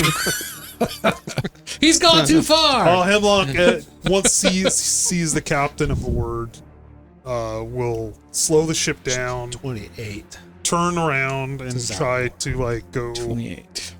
searching for Galen. Okay, and Galen, you are plummeting with incredible speed towards the ground. Yes, I am intentionally going as quickly as possible to catch up to Zaldor. Okay. You could go slower, but you don't know that. All right, you tuck your arms in and become like a Using the dart. blast boots. Uh-huh. Oh, let's get there! Get there! All Rocketeer style. Where's my cloak? Jericho holds it up in his corners. Ah. This would have been so useful back at that hedge-covered town. So about 100 feet off the ground, we will slow to a smooth glide and touch down very gently on the earth, All right. if we make it that far. And how do you do that? The gliding rune on my armor. All right. Yes. Zaldo, how you doing? I don't remember much. I do remember that Shrimp Scampi has too much garlic. Also, I was flying the ship, and I'm not flying the ship. But I grabbed you. thank you. Why did you shoot me with all that lightning? I don't remember lightning. That hurt. I'm sorry. Pat. Your accent has changed too. What I damage don't did you have an suffer? accent that I know of. I just fly the ship. It's got a whole Hey. new personality. I You just want simple to say, jack. now that I saved your life from falling to your death out of the sky, that within the last month, you've burned me with fire, and you've lit me up with this lightning burn that I have here. That's probably gonna leave a scar. I would like to politely ask that you don't do that anymore. Thank you It's for all asking. part of the job, kid. You are an excellent cabin boy, right? Yes, you're the cabin boy? We have a cook, right? Do you want to be the No, cook? he jumped off. I'll make you the cook. I'm going to go check on the ship. You should Don't eat any more lightning. don't shove it down my throat. Speaking of jumping off the ship, there was acid all over Galen at the time. I assume That's how we're following it. that as I am plummeting stream through of acid. clouds, it is cleansing me of this A acid. gentle goo of acid lands upon the earth, sizzling the grass delicately on top of blast boots. It's just filled with goo. All right. the worst. And no, keep rolling. Keep rolling. It is 30 minutes later where the wake gently alights upon the ground and lowers the ladder. And Have you found Zaldor? I'm afraid he's dead. I think he died and he plummeted to his death. Oh, no! What terrible news! I do sometimes see ghosts. It's. I try to put my hand through his face. Hey, don't jump off the ship anymore. No more. What? I'm not going to let him fall to his death. And yet, And How did you survive? Jericho saved me. He mentioned... That Jericho's seems up unlikely. at the front of the ship, laying on the verge of unconsciousness with 7 hit points. As all this flying went on, you don't shoot me anymore, and they just kind of just lay down. looking at electricity between two of his fingers still. I remember dragon front of boats. Nothing else. Then Jericho told me he saved me and ate lightning. Well, Thank you for Glad trying. you're alive. I'm glad you're alive. I'm glad you're alive. Pretty glad he's alive. That one's all right. I feel like Just we should all all... right? No, you flew this ship brilliantly, and it's not supposed to fly at all. Look at the shape of this. You flew the ship? I know how to He always flies fly the the ship. A couple times we've done this. I mean, that's some pretty amazing piloting to find me in this vast expanse. You are a hell of a pilot. They hide the 3 other thaumaturges they picked up first. It's where you guys get off. Oh, man! Gaylord, get off. I was making myself into 2 of me and then using my mirror to signal the ship, right? Yeah. All right, we are going to take our break there after this battle, and we'll be back in just a little bit to see what happens next. And we're back from break. Thanks so much for joining us. Heroes have survived the dragon battle. Also, thanks for supporting the show to all of our patron supporters. If you want to help out the show, we certainly appreciate it. It helps keep the costs down on running everything that we have here. You can take a look at that at ingloriousbards.com is where we have our Patreon link, as well as Discord, where we love chatting with the fans about what's going on each episode. We love hearing from you. It is the evening time. Everyone is healed back up. Goli, you don't need to make that risky surgery roll on poor Jericho. Everyone is healed back up. You are resting as the even more heavily damaged ship flies its way slowly with damaged railings, damaged bow, damaged core hull planks, damaged sails, and damaged wheel as you make your way north towards the dwarven kingdom of Shadow. Where approximately where are we at right now?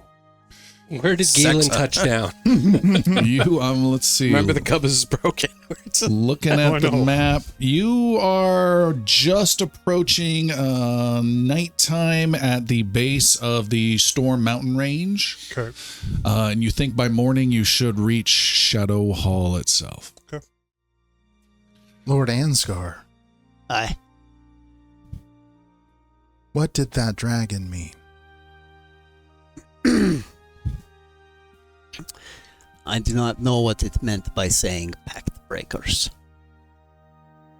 That I have no knowledge of. Seemed to be speaking directly to Shalara at the time. I should know, I was standing right next to her. What the other creature said was to her. I do know that. Though again, those are questions maybe best directed to her, because I am not always enlightened to things that she has done before I. Well, if your Eidolon is calling hordes of dragons down on our head, that might be something you want to know. That is fair. I do not believe that is what has happened. But this is, and this creature, Shalara, is, like, once again, still no dragon. And not tied, in truth, to dragonkin. Is anybody else aware of any pacts we've broken? Oh. So many. I mean, yes, but the ones that might call dragon attention on us. I mean, we did murder one, but... I keep thinking every time I bleed that a demon's gonna jump up out of my blood and kill us all. You don't know about that, but it's bad. That does not sound good. No. It's a condition I have. Is it like anemia? I haven't met him, but it could be. Galen's searching through his lore about creatures for anything that would help him understand why dragons would have attacked us seemingly unprovoked and be calling us pact breakers.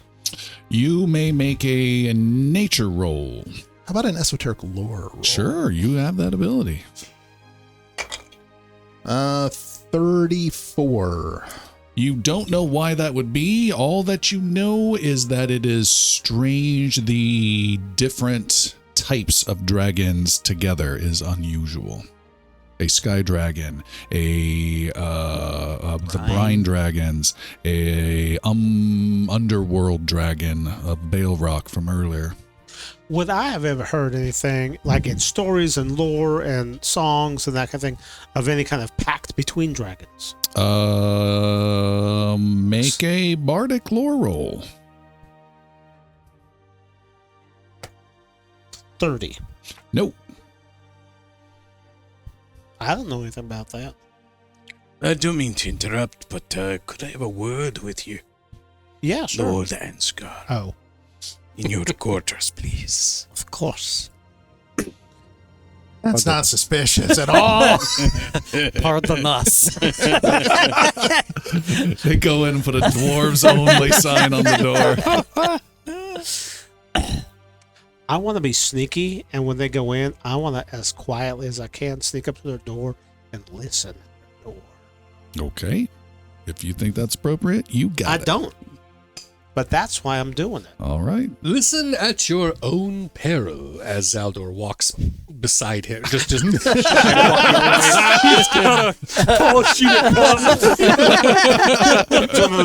Old-timey ear horns.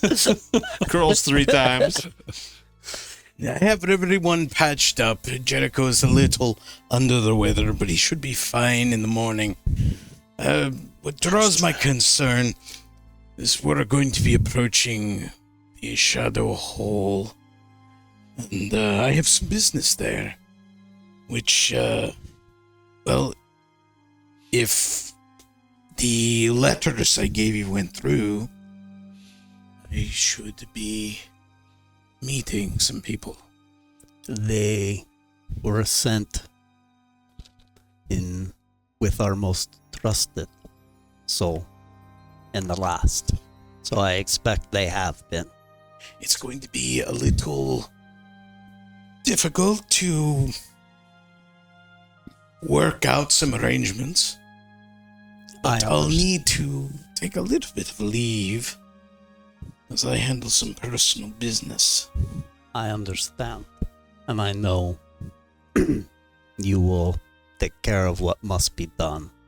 And you will do what honor dictates. That I will. I may have need of you in a more professional capacity when we get there. Maybe. Assuming all goes well, I have, well, it's a pretty great moment if what happens, happens. But I count on your discretion, and I thank you for it. I'm coming out now! No, you go that way. You go the other way. Thank you again, Lord Ansgar. I will be there. All right. Anything else you folks would like to do until morning time? So, something that Lord Ansgar has been doing in quiet moments in the cabin, he's gotten quite used to Shalara's presence, but she doesn't fit in the cabin. So he's taken to basically drawing on the astral plane to basically just like at the barely manifesting and then let it drop. And it's a kind of a continuous thing, and he's kind of occasionally added in because he can also touch the void. Mm-hmm. Wait, the void. The void.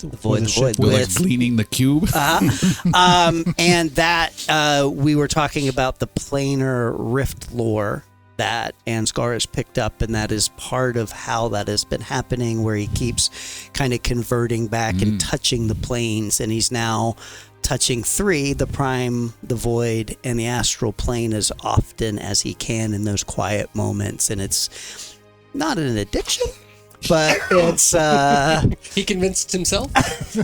it's definitely something that happens. Okay. But he's starting to hide planar rifts.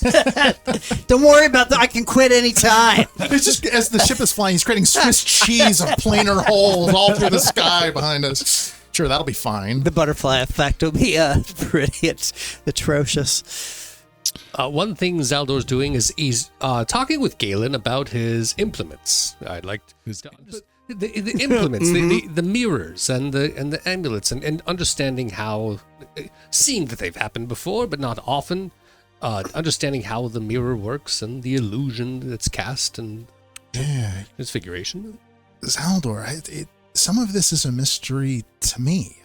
It feels natural, and this mirror and the amulet, when I came across them, I just felt like they were a part of me, like they had always belonged to me. I just didn't know that. But I mean, you've seen the mirror. I just turn it this way and catch the light, and then I tap him on the shoulder from behind, so he's got one in front, one behind, and then this, I don't know, maybe you can make sense of the amulet. It just seems to offer some protection and some fuzzy waves that kind of emanate from around it when I really focus and concentrate on it. Yes, fascinating. What did you want to know about? Mostly how they work, and to see if there's any way that I might be able to implement them in a different form.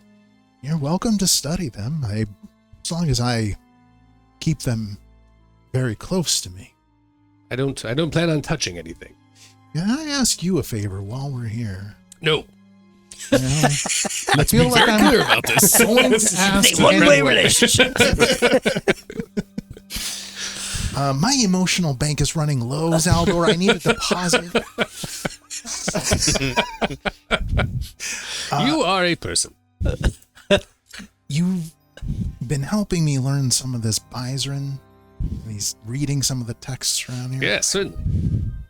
I'd really like to know more about how the ship runs. I'd like you to teach me in case, for some reason, another one of us needs to fly this ship. And as we've seen, that didn't go so well last time. But I feel like with my knowledge of the language and whatever materials we have on this ship, you might be able to help me do that. Certainly. We could start in the galley and work our way up and around. We can talk about the barracks area, and I can introduce you to a ballista here. And over many years, we will finally... many years. Absolutely. Not just I, but Hemlock could certainly work with you, and we could use your help understanding the navigations. That room is still a mystery to most of us. I have been playing with the stars, so to speak. I don't understand them yet, but I feel on the verge of grasping something. Keep grasping. We could use you. All right. And I would, as I see, Still laying in bed. Somebody heal me. Boys, I'm still on the bow. Bring me in. It's so wet and cold out here. There's trails of blood all over the place. It crawls around. Now I'm at 6. not all of its blood. As I see Lord Ansgar working on his ability to touch other planes, I would walk up to Lord Ansgar. Hey, when you guys were in the fortress, I spent a lot of time with Sandra. I'm sorry, with who? Sandra. Who is Sandra? Inside the glass case. The air elemental. Ah. You named it Sandra? That's her name. Anyway, you were hiding in that bedroom the whole time, so you might not have seen. But while we were fighting, one of the things that Sandra and I were working on was, because I see you're interested in the plane, was I do a little bit of reaching across the planes myself. I didn't know if that was what the plane of air where Sandra's from. may I? Could you show me? I'll do the same kind of thing, like begin casting. It's that Phantom Orchestra spell, Okay. where it kind of opens a small rift and it's pulling out kind of lost sounds captured in the plane of air. Using planar rift lore, I will glean whatever I can from Jericho's powers. You glean nothing of interest. in order to destroy him later. Make a roll. You're good. He's able to appreciate it. Do you all see what I must endure in this group? Just That's send your donations to Jericho Quintillion at AOL.com. That's fascinating. It's innate in a way. The connection for me comes with my connection to Shalara. It is not innate. There's How did you two first connect?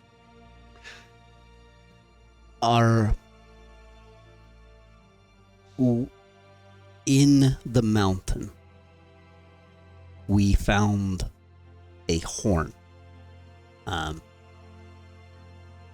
It was ancient and was obviously had magic within it. And it was within our family for some time. And we knew that it was some sort of abjuration, transformation magic. And when the creatures, the pit fiends were coming, I used the horn and I called her and she came. And it was in a time of need that we were able to connect. And she has been with me since, by my side.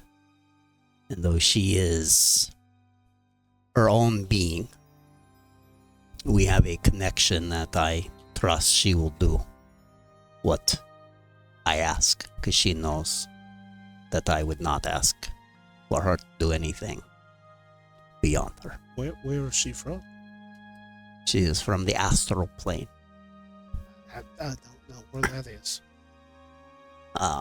Probably right beside the plane that you are drawing yours from. That's probably true. But she is from a place that knows time and space differently. And where she comes from, she is not as this form that she takes here. From my understanding, and she has tried to describe it to me, it is different. But here she takes this form, because it invokes strength and fear. She's pretty. She would think so too. All right, it is morning time. It is not morning time. One thing should have never-ending cleared night. up before, but probably with the help of Galen, would have liked to detach the heads from the 3 dragons. Oh, yeah. We kept 2. 2 dragons. 2. One Oh yeah, died off the that's side, right. one escaped. So the 2 dragon heads to give as like a gift or penance to the dwarves. Okay. I hope they accept it. And then just try you done? Oh my god, the sacred dragons of brine! That's how they track you! You brought them down upon us! It was a test, a packed test. That's our king and queen. We're already fighting the undead! Why would you do this? Jesus Christ! And we're bringing you gifts. They were trying to drag your ship towards us. It is morning time. Thank you. Decisions are made. The ship being flown by Hemlock throughout the night.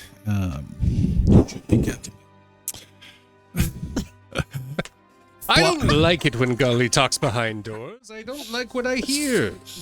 Flies over the huge mountain range of the Storm Mountains. These are ginormous. The Storm Range is the correct name.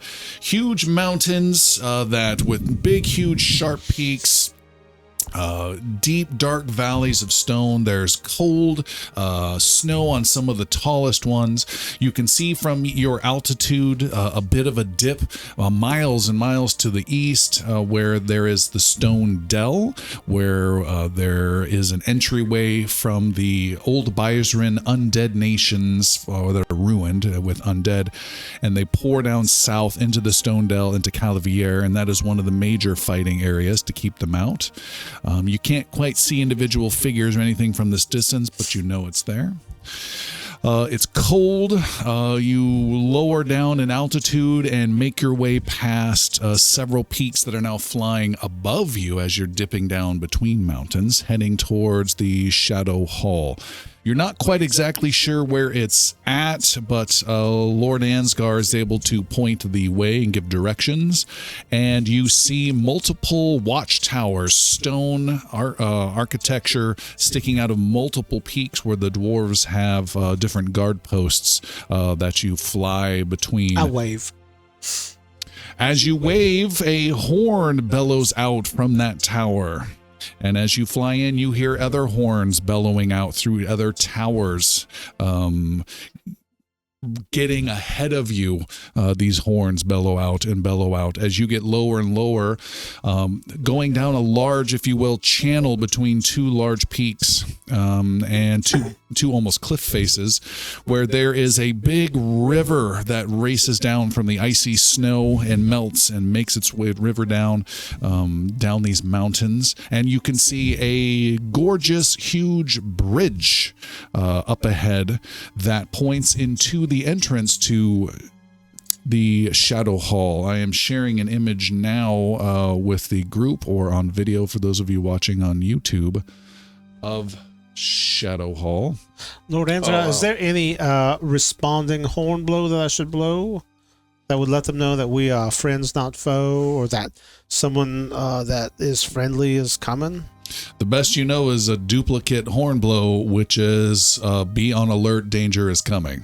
I would say it's best that we...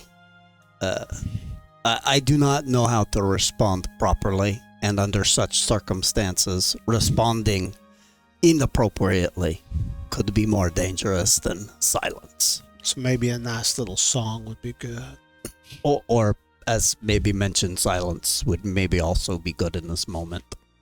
So maybe like something in a minor tune, because of wolves. definitely not the minor. That would be bad. That is very threatening. The ship flies lower and lower towards this bridge. The bridge leads to a path and a road out through the mountains if you went by foot. Thank God you haven't done that.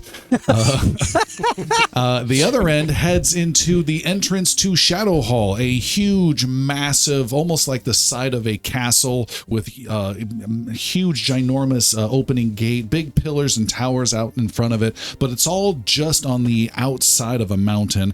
The entrance itself is much deeper, and then that just goes down deep and deep and deep into the Shadow Hall Kingdom. This is one of 3 halls of the dwarves that have existed in Varennes for the longest time, although Lord Ansgar and Goli's very gray hall far in the northwest has fallen. So this is one of 2 of the dwarven halls. What's the other one?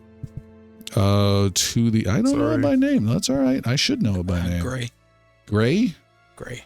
Gray Hall, Ember Hall Yeah. is to the southeast, and it borders with the orcs of the Ironlands. I do have a dwarven drinking song. I just feel like it's one all the dwarves would know, and I just feel the need to let them know that someone who knows them is coming. So I just start playing out a dwarven drinking song, the shortening of Meridian Fin. And I just start playing it out, just kind of a lively tune, like a taverny tune. That's the only one that I know that's a good dwarven drinking song. So they'll just know that someone who knows him is coming. All right. That sounds friendly. That does not stop what you see as yellow golden faceted dome shields being magically projected. They're about maybe 20 feet in diameter on multiple spots around the entrance from individual defensive spellcasters. People are running off the bridge and running inside, and some people are running out of the entrance and are glittering with blue runes of the rune priests to defend the entrance as this airship comes in. Is there a white flag we can wave or anything? You look like you have something to say. How does your messenger spell work? Can you target one of them down there? Sure. Can you send this? Do you speak Dwarvish? I respond in Dwarven. I Excellent. sure do. No. I do not. Please, if you may, send this message. I got you. Lord Ansgar and representatives of Grey Hall beseech upon the hospitality of Chateau Hall for entrance and recuperation. Goli takes the note down off the ballista. He's going to launch over. Message for you, sir. All right, I got my messenger ring, and it takes me 1 minute of concentration. That's how long the casting of the spell is. Shit. And I As cast the animal message slowly messenger. gets perverted every round. He tries to say it over and over And I'm again. like, that's a lot of big words here. All right. Lord Ansgar is on the ship, and he's a friend, and he wants to come in and be welcome and be friendly with his friends. And a little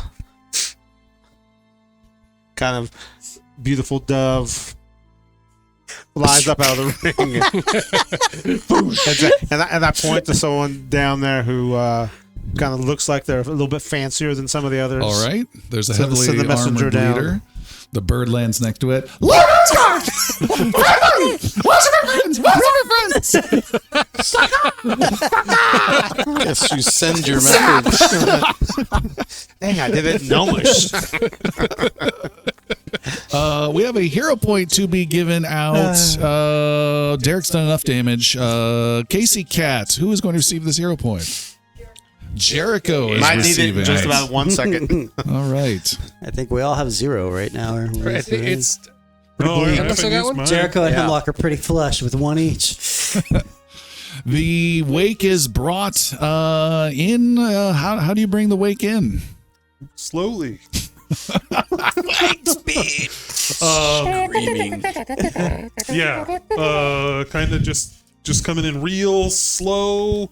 Put the dwarves out on the bow end, Oh. so they're like, okay, well, maybe they're not A all dragon so bad. head each that we're like Yeah. leaning against. Yeah, just creeping in. I've had the ballistas even unloaded, so there's not bolts in there. Oh, okay. Just to look as Fool! We're unprepared. non-threatening as possible. So when the dragon swoops in, Yeah. Well, the whole thing coughing and wheezing and puffs of smoke coming out of it. All right. You bring it in. The dwarves are on the bow, and you bring the wake in very slowly. You can see Goli. Several fellow rune priests are there. Their runes lighting up. They have magic that are essentially being readied for whatever attack they will unleash their magic divine energy. And as you come in, you can hear that same leader that you sent the animal messenger to, a heavily armed dwarf with a sword drawn and pointed at the wake as it comes in. And he yells out, "Hold!" to everyone behind him. And the wake comes to a total stop in silence, with the bow pointed at the entrance and probably 20 battle-hardened dwarves ready to defend this entrance. And the dwarf says, "You are speaking to General Danor. Whom am I speaking with? And state your business and make it fast." I hope you brought your good negotiation tactics. so do I. I am Lord Ansgar, formerly of Grey Hall, with other very notable citizens of the realm. We are here on urgent business, and we beseech upon dwarven hospitality for aid at this moment by dwarves in need.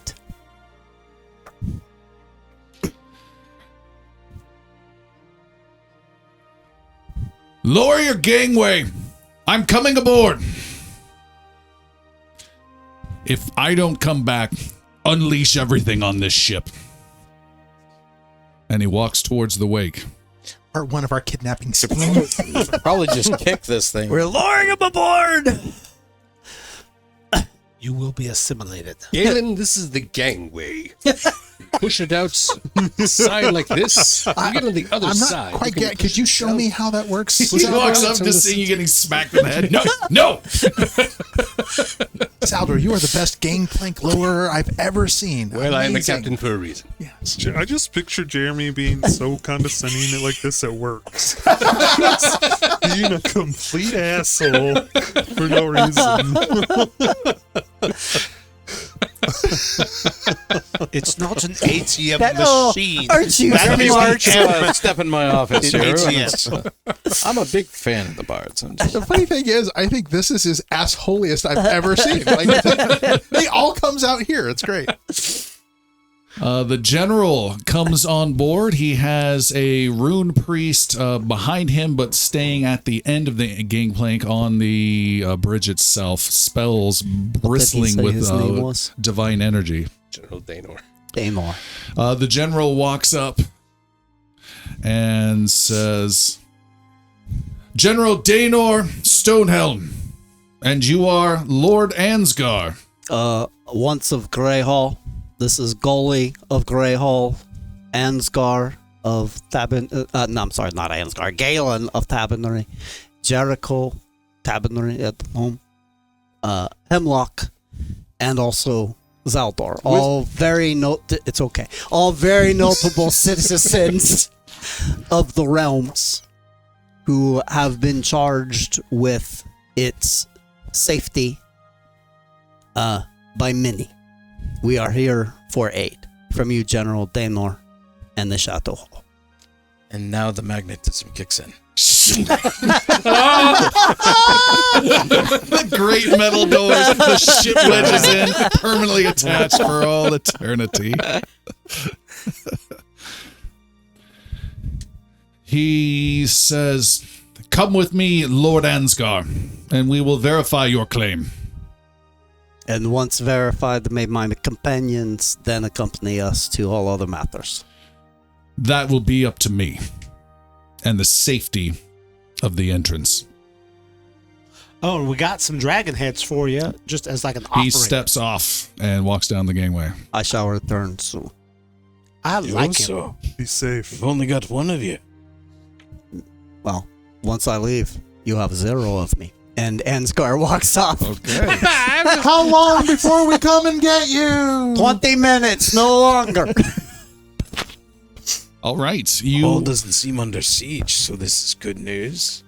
You walk north across the bridge and then into the ginormous gate entrance that I'd say maybe 45, 50 feet tall. The doors are open with huge, awesome ancient glyphs carved into them. The architecture you'll see throughout is a very diamond carved shapes into things. And it's been a while since you've been in a dwarven hall. It is slightly reassuring and slightly not reassuring as you are marched into the entrance and another dwarf. You are watched by the 20 that come in. They're watching closely, then their eyes go back to the wake. There are probably another 20 or 30 more inside that have weapons ready, defending the inside of the gate. As you come in, there is another dwarf who is running towards you with several scrolls in hand, dropping one, stopping, and picking it up. With a very fine outfit on and a very well manicured beard, and he runs up and he says, "Good day, I'm Baldric Mantle, and you are Lord Ansgar, I've been told."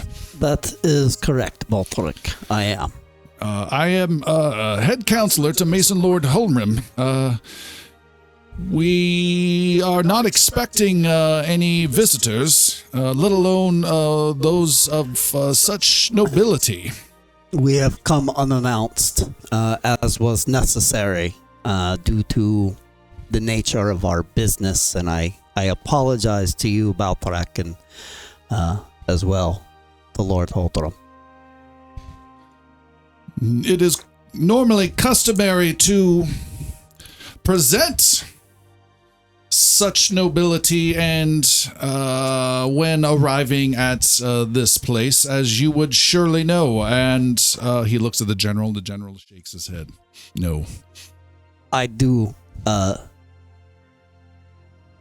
Baltoric, but as I have said, unfortunately we cannot in this moment stand on Dwarven tradition, as we would all wish.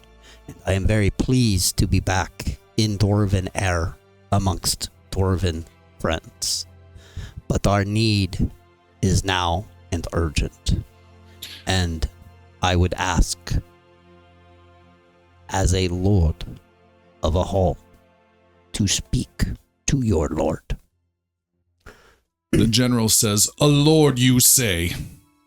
And Baldric Mantle, with his scroll, says, "Yes, I have record of your name here, and we've heard your name from several refugees from Grey Hall, but we would, without any sign of your nobility to prove yourself, we would have to march you through the halls and try to find them to verify your claim."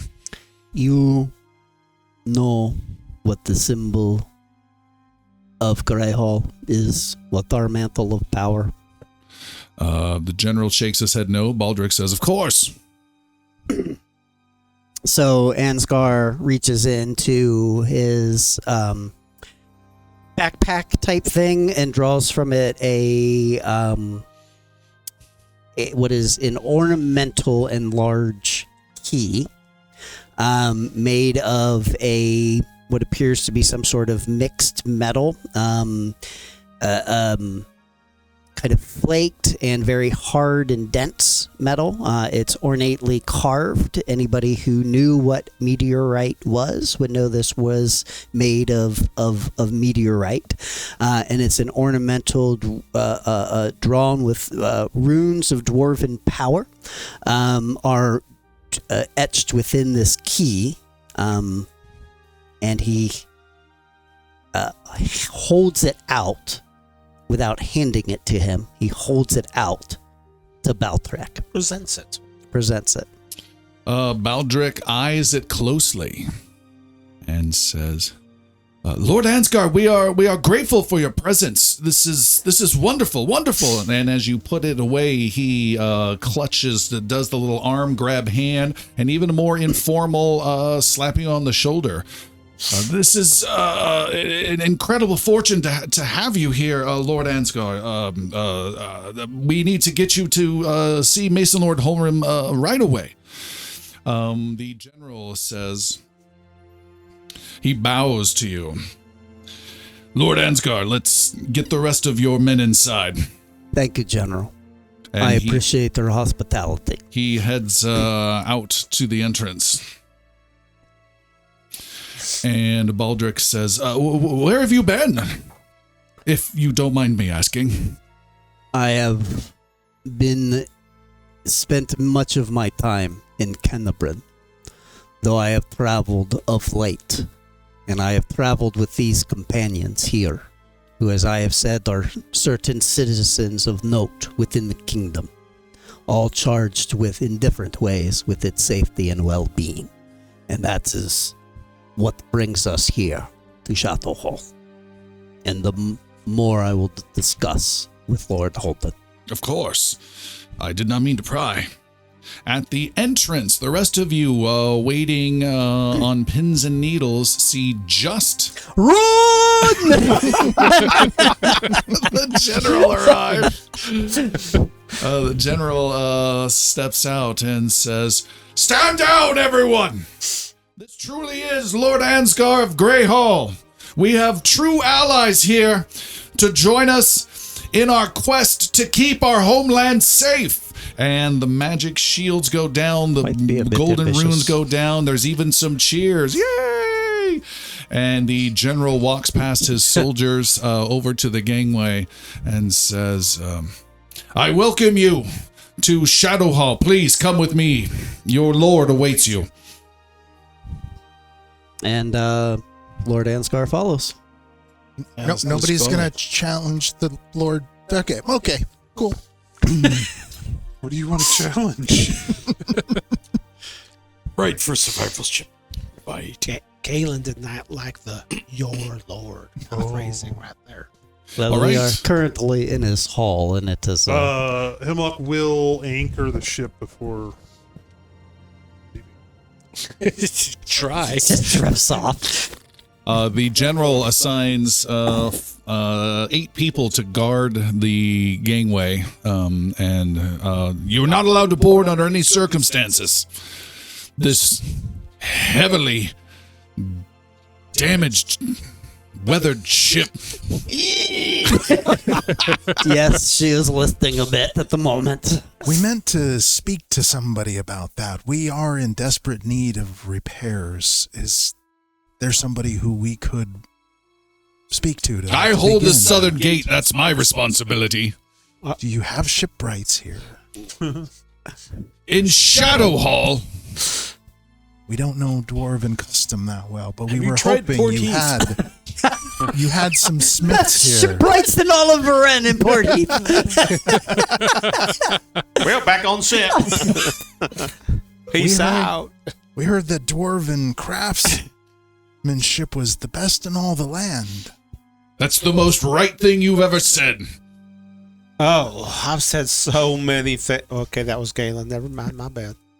You could be right. I'm looking forward to what they can do to put this ship in tip-top shape. You are brought to the Counselor Baldric Mantle.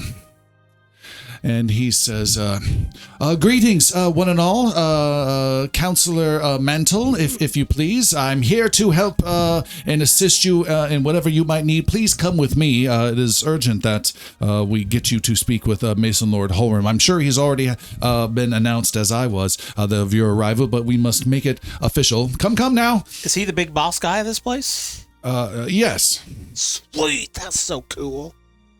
And he walks you deeper through the entrance and into the interior of Shadow Hall, which I also have an image Anything of. that we should know as far as like propriety upon meeting his eminence? Probably just keep your hands to yourself and let the dwarves talk. I mean, like bowing. Like, are we supposed to bow? Oh, that's cool. Nice. The interior is enormous. It is lit up with tons of alcoves and of homes and shops that are 10, 20, 30 levels deep with a massive central opening down the middle. There are huge waterfalls that run down the sides, and there are multiple lifts on massive chains that are going up and down for the many, many dwarves that live here. And the counselor is taking you to a main lift that's being held just for your arrival. Respect is the key. Mind your tongue, and as a matter of fact, I would suggest you don't speak at all. To Jericho in particular. I'm going to say something. Counselor Baldric, I'm looking for 2 individuals, refugees from the other hall. I speak to you on how to find them. Yes. I'm looking for 2 women. Name of Dana, Limewater. I can point you in the direction of where we have all or most of our refugees from Grey Hall. They are on our way. Ansgar at this point looks at Goli. You're welcome to take your leave when you must. This is your business, and you are here to complete it. It's a large hole. I'll let you know when I need to do so. We will ask with Lord Holter. And at least find the right people to get on that. To find Yes. find your people. Who else are you looking for, Goli? You said 2 women. Yes. Are you in like a couple situation? I'm looking for Marisha as well. You Sly dog. Is that family? Yes and no. All of you do get Refugees kind of a at dark first. look from Ansgar as you're making light of the situation, and it is clearly a bit of a dark look in that. Finding them would be...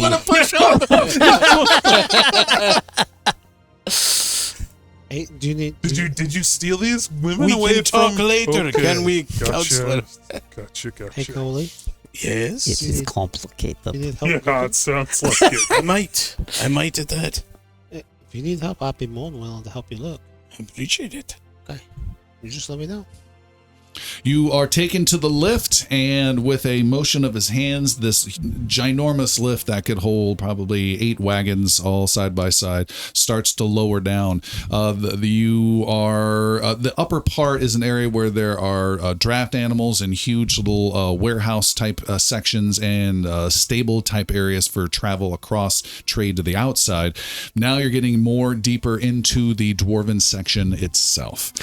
Yes. We don't mention this very often, but it might be a good time to do so. Ansgar has the rune on his arm that identifies him as what he is, which is the summoner and the connection to Shalara. And it can't be covered, so he never tries. Mm-hmm. So from arm up, he has a blue sigil that glows on his arm. That is, as the book says, basically anybody would know what he is based on that. So Kind of like Aang's blue thing on his head. yeah, exactly. So as you descend down with huge giant chains, again, there's other lifts that are going up and down. You are in this, again, massive, huge, almost descending circular chamber with all these alcoves and areas on all the sides for hundreds and hundreds and hundreds and thousands of dwarves that live here. And you go deeper and deeper down in. Your guide, the counselor, says, the upper area is called Stonefall, with a focus on trade and crafting. And he points with pride to a couple areas. Here we have the ground forge, also known as the Anvil's Chorus, and you can hear tremendous amounts of roars from forges and hammer falls like a choir across the stone. You can smell burning coal filling the air, which is makes some of you choke, but definitely not the dwarves themselves. makes me choke up to Choke finally up, be yes. around true dwarven craftsmanship again. And over here we have the Gem Cutters Exchange, and then this one is what we're using now. This is the Lift Warden Guild Hall. And the lift warden himself, the guy who's been managing your lift, just bows silently next to you, where you can see there's this tremendous little waterfall action that powers these lifts as the water falls down to generate the power to move the lifts. You continue to descend down and down, all lit up by either lamps that burn oil that they can somehow filter the air out, but most of it is also a permanent magical lights that glow up. It's not the brightest of areas because most dwarves can see pretty well in low light or darkness. It seems like the Chateau Hall fares well, and I am very pleased. I know there are undead to the north and just east in Stone Dell. Yes, things are difficult. The north is definitely dangerous, and while we just heard the hammers in the choir, it's not as loud as it has always been. Many have fallen, many are missing, and many still hold the line at our northern gate. You descend further, and he says, The middle district is Kegview, with a focus on our housing, some smelting, and our faith to the Stone Father. He points out the Ember Vault. This is a foundry and place of worship to Thogard, the Stone Father, and he nods to Goli. This here is the the Hall of the Stout Crown. It's a new area, and he points to a huge alcove, which is a house built into the side of this wall. It's a former nobleman's house who passed in battle. It's been repurposed for our wartime council. And then here he points to the lift warden, who stops. This is Hearthkeep. It's a common area for comfortable housing. It may not be the most lavish, but this is where we've located the few refugees from Greyhall. Mr. Priest, I recommend seeking out the Hearthkeep Commons for what you seek. Thank you. I'll take my leave. Be well, Goldie.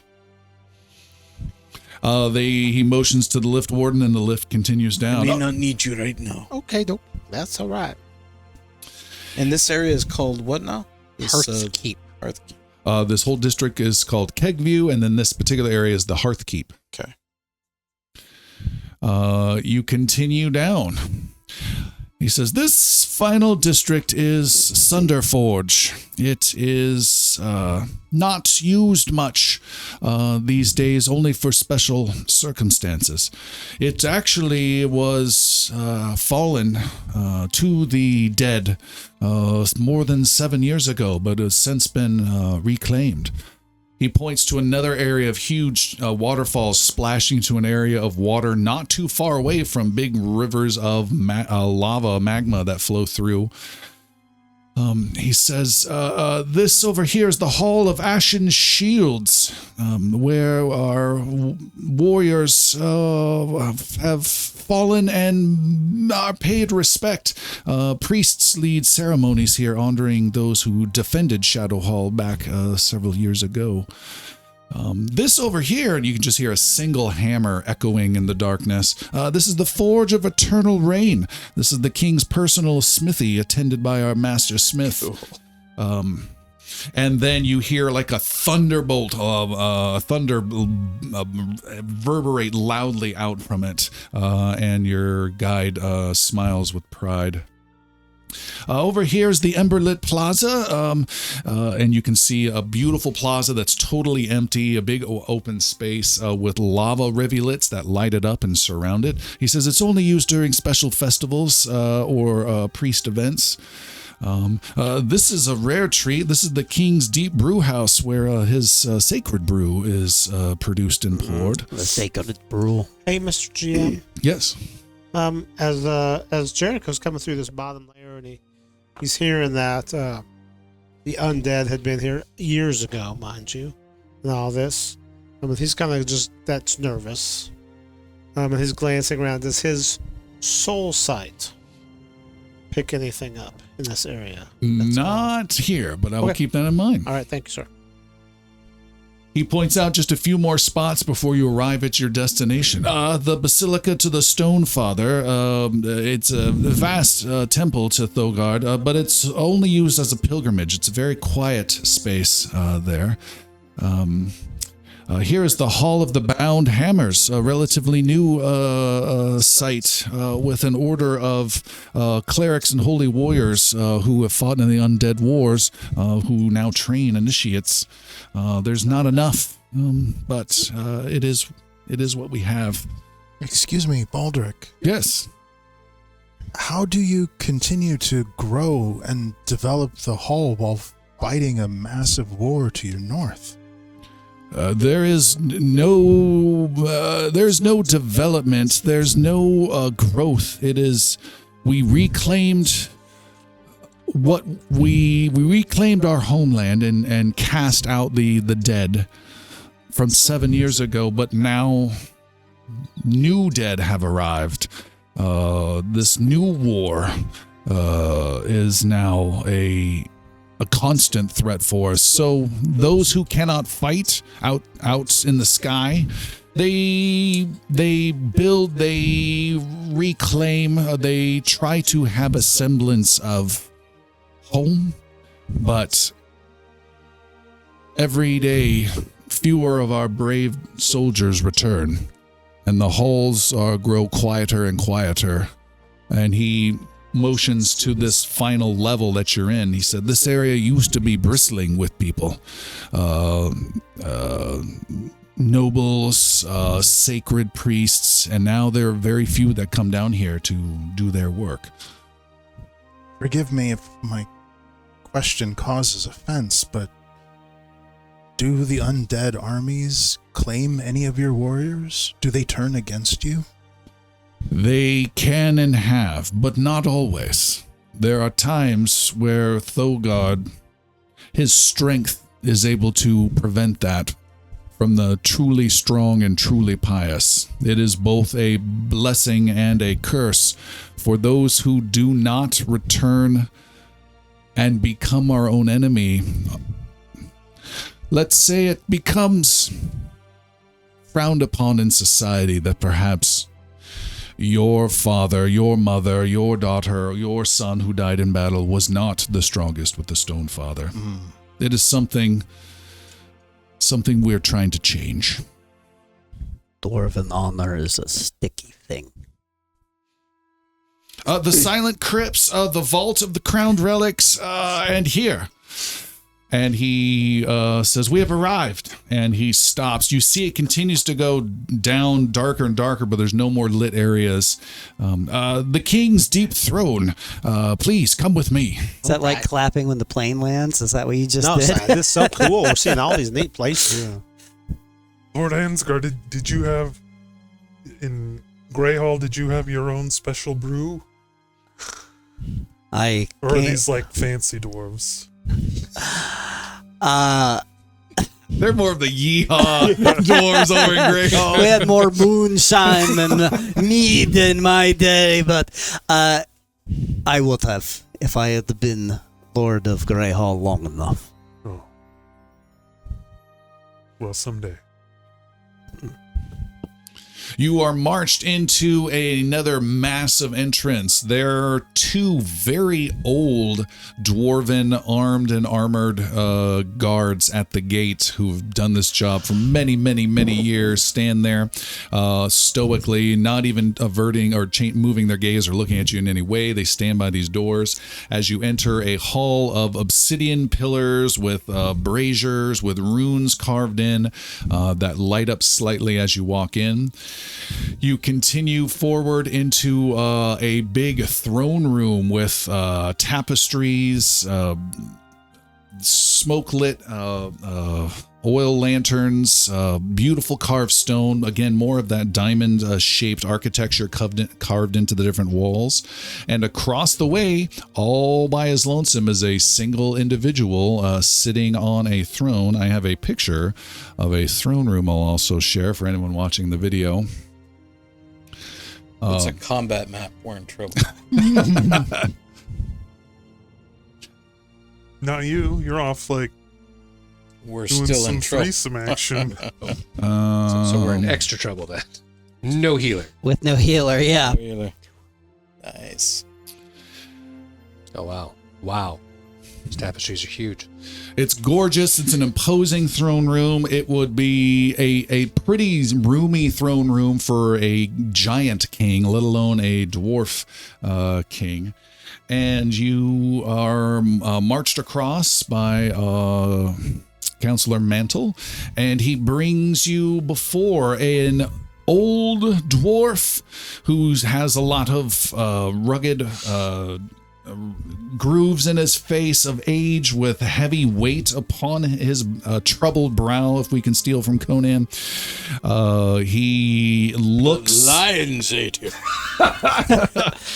He looks with a raised eyebrow as you come in, and Counselor Mantle says, Mason Lord Holram, may I present? I know Lord Ansgar when I see him. and he stands up. Lord Ansgar, you send your people here as refugees, which we are bound to help. Refugees that take from us when we need it the most. Refugees that we must protect as we battle and sacrifice our lives. And you, and he is getting closer and closer, you stand before me here, whom we had heard had fallen. And I must say, it is damn good to see you. Lando Calrissian. And he gives another hand and does another informal slap on the shoulder as well. In the time of cold, dark, and chaos, Mason Lord, I find your hall warm, bright, and well ordered. It is a pleasure to be here. Thank you. He pats you on both shoulders with both hands. Is that written down? I am sorry for the losses that brought you to be the leader of your people, but I am grateful that it is you who are here. Many have arrived, not many as you would have liked, but we have done our best to care for them. And we owe you a great debt that we will likely never be able to repay for it. And whom have you brought here to my great hall? I have brought friends, companions, and citizens of note amongst the kingdom. I believe they deserve their own introduction, so I will not deprive them of that. And Ansgar kind of motions to the group to feel free to introduce themselves as they see fit, except for Zaldor! This is Zaldor, wizard of some note and titles, and we will get to them when there is more time. But for everyone else. In this matter, Goli is broken with tradition and not moving Lord first. Okay. The introductions? Everyone at the same time. People die. My name's Jericho. He is a bard. And I heard the introduction to the show. Well, I understand. I'm sorry to interrupt. I said I would let them introduce themselves. I did not think it would be like this, but go ahead. And this is Hemlock. I am Hemlock. Shield of Calavier. Shield of Calavier. Not one flourish, not from anyone.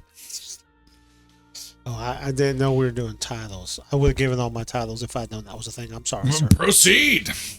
Slayer of Demons, Killer of Blood Queens, Destroyer of Space Rocks, Hero of Tabernary, and Shield of Calavier. I have never met a gnome I cared for until now. And he throws his arm around you and rubs your head with a little bit of a kingly noogie. I gently pat his buttocks. That's okay. I've never met a dwarf I liked until Goli. Okay. Well, actually, that's the first dwarf I ever met. But I say it all in dwarven. Oh, even more impressive. I did not teach him that. But you've got that Grey Hall twang to it. Well, I have a little southern twang and everything, I say. It sounds a little gray, as we say. And what about you, sir? Pointing to Galen. Greetings, your lordship. It's Galen. Just Galen. But a mirror image appears of me side by side, and they both bow to him. Interesting, a magician. Something like that.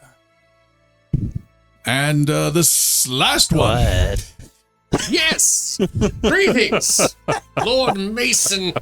I am Zaldor. Mason Lord Holdrum. You say it the right way, and I'll say it the human way. I need you to translate Mason for me, please. Lord I don't speak Holdrum. Dwarven. Oddly enough, it's not a thing I do. Is he listening? I want to make sure he's aware of everything I'm yes. saying. I am Zaldor, wizard of the Seventh Tower, keeper of the Wind Spheres over the Thousand Isles, and captain of the rather beaten-up ship The Wake. It's an airship that flies in the sky. However, it's very damaged. We just encountered some dragons on the way here. It is a pleasure to meet you, and I'm looking forward to seeing the ship being repaired so that we can be on our away once your business is settled with Lord Ansgar. You may go. He glowers at Zaldor. Wizard of a tower. The 7th Tower of Selection. You didn't tell me you were a wizard. I don't know this man. They're turning. We barely know him. We picked him up on the way here. He was really just our Uber driver. He's the captain, and after all. He turns his gaze away from Zaldor and over to Counselor Mantle. Veldrick, we have food here, yes? Oh, yes. Come join me. We will eat, and we will talk. And we see Goli walking through a beautiful dwarven, like high lower class neighborhood of cramped alcoves and passageways that are inset with big doors that are mostly open, where these families have gathered. You are passing through a commons area, which you know quite well, where there's massive carved hearths inside this big seating area with big coal stockpiles nearby. There's people chatting and talking, and you know this is an area of where people are able to relax and chat as a community, but politics and grudges are set aside, and violence is absolutely taboo in this peaceful area for the community to talk. And that is where you find yourself situated, with an array of people sitting around you. Does there seem to be someone more of in charge? No. Order. But you see several people of with some Grey Hall banners hanging on their hanging from their doors, and are outside right now cleaning or playing with their kids. I'll approach a couple of them. Okay, you walk up to a lady who's playing with a young child. Pardon me, I am looking for refugees. And she says, "Well, you found them." Never mind. Goodness. Not those kind of refugees. There's the wife.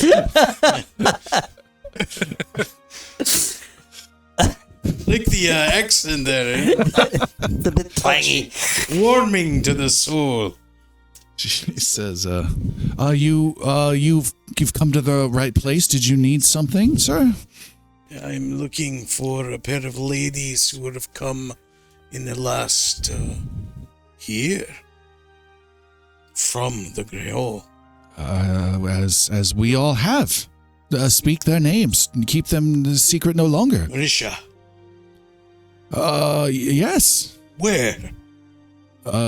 She's over at the tavern. And she points. Goli races away. Oh. Didn't even ask about the other one. My name is.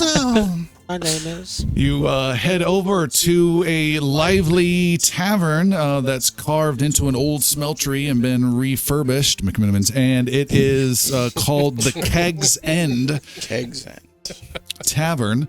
And you walk in, and it has huge barrels stacked like massive tree trunks in all sorts of different directions as you go inside there. You see people are just kind of, it's late afternoon, so the drinking has definitely begun in full swing. And you are there, and you talk with the innkeeper, and he points you to the general store right next door instead. And you go there, and you see a quaint little general store with some small goods. It's one of the houses that has just been converted into a store with some knickknacks and things for everyday living that people need.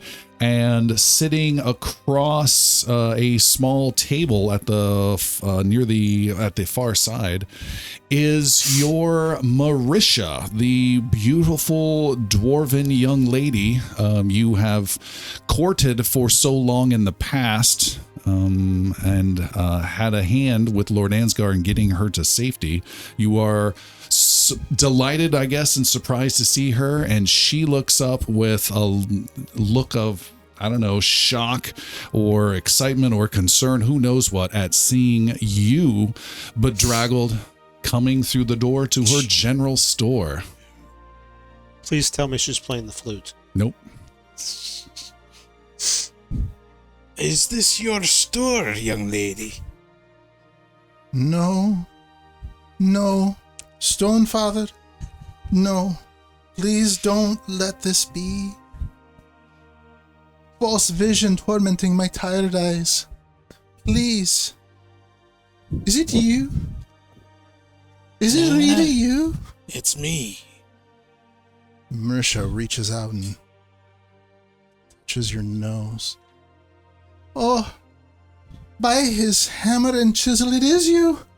He brought you back to me.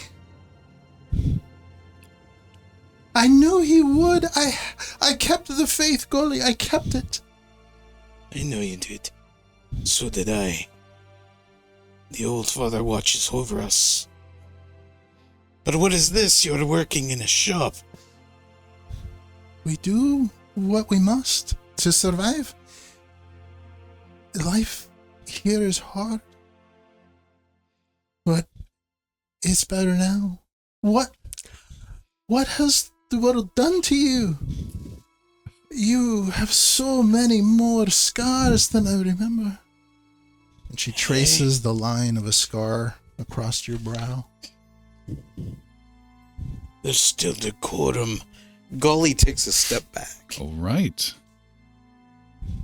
What is this?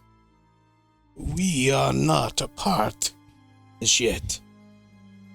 We are not claimed and bonded as yet. There is still business to go, but do not worry. There is other business to attend to. I will see to that. And then. I haven't seen you in 2 years and you talk to me of business? Business? This is fate, Goli. Hey? A troubled fate at that. Don't you dare leave my sight. The other business. You know of Dana. I know of Dana. That has to be resolved first. Then we can think of us. But knowing you're alive, that you're here safe,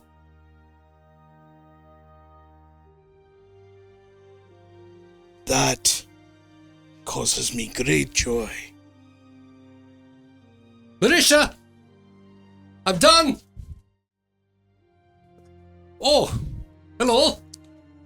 Hello. Hey, what's the name again? Durnick Blackvein. Durnick. Don't believe we've met. I'm Durnick. Marisha's my. This is the Nick. No violence in the hall? He's very clear about that. He's a kindly lad. I'm a level 1 mason.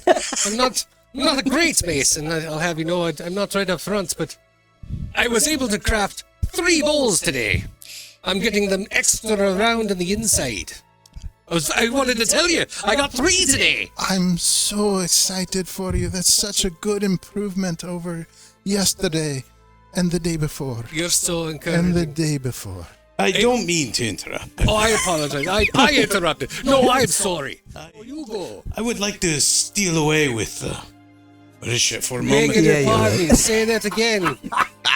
I'd like to steal away with Marisha for a moment.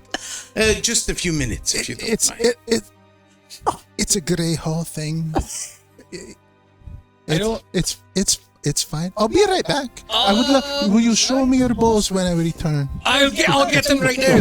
Great. Nice. Great. Easy. 3 of them, eh? Bravo! That was a little wobbly. It doesn't stay up the whole time, but I'll show you.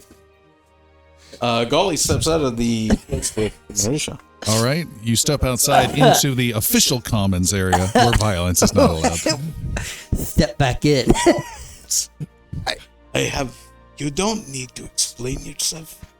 But I feel like I do. I make no allusions to the fact that a lot of time has transpired between us. All I ever wanted was a measure of happiness for you in these times. And had I been at your side, it would have been great. You bring me happiness, Goli. Well, This. Ah, shite! I have two balls. I'm bringing the two. This is surviving. broke the wedding ball.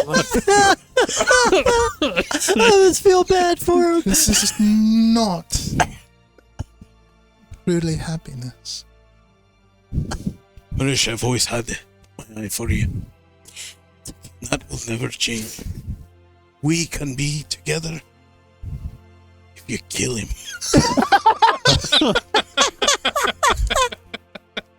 The Stone Father watches us all. The Stone Father watches you kill him. If, in time, the bond is free, I don't think I will ever find anyone who could take my heart as you have. Now I go now for other business, to deal with Dana's family. Now, I leave you in the care of what seems to be a fine gentleman. He's Make your all right. choice. You hear another bull break. Oh, shite! He tries so hard. It truly breaks my heart. Goli, I tell you this: Please if don't go. you best not leave. I will track you to the ends of the earth. Well, I believe. I have lost you 3 times. There will not be a 4th. Marisha, love, look. It's It was the one. just- could it's you the one mind I'm- the store for just a moment? Yes. I just. Yeah. The other one is a. But what if we 3 had a minutes. customer That's come in? 30 rounds. You can give me that. I feel like you have something to finish a bit. I'm gonna go. An old friend to catch up with. Yeah. Yes. No, I'll grab a pint. I'll join you He's a shortly. drinker too.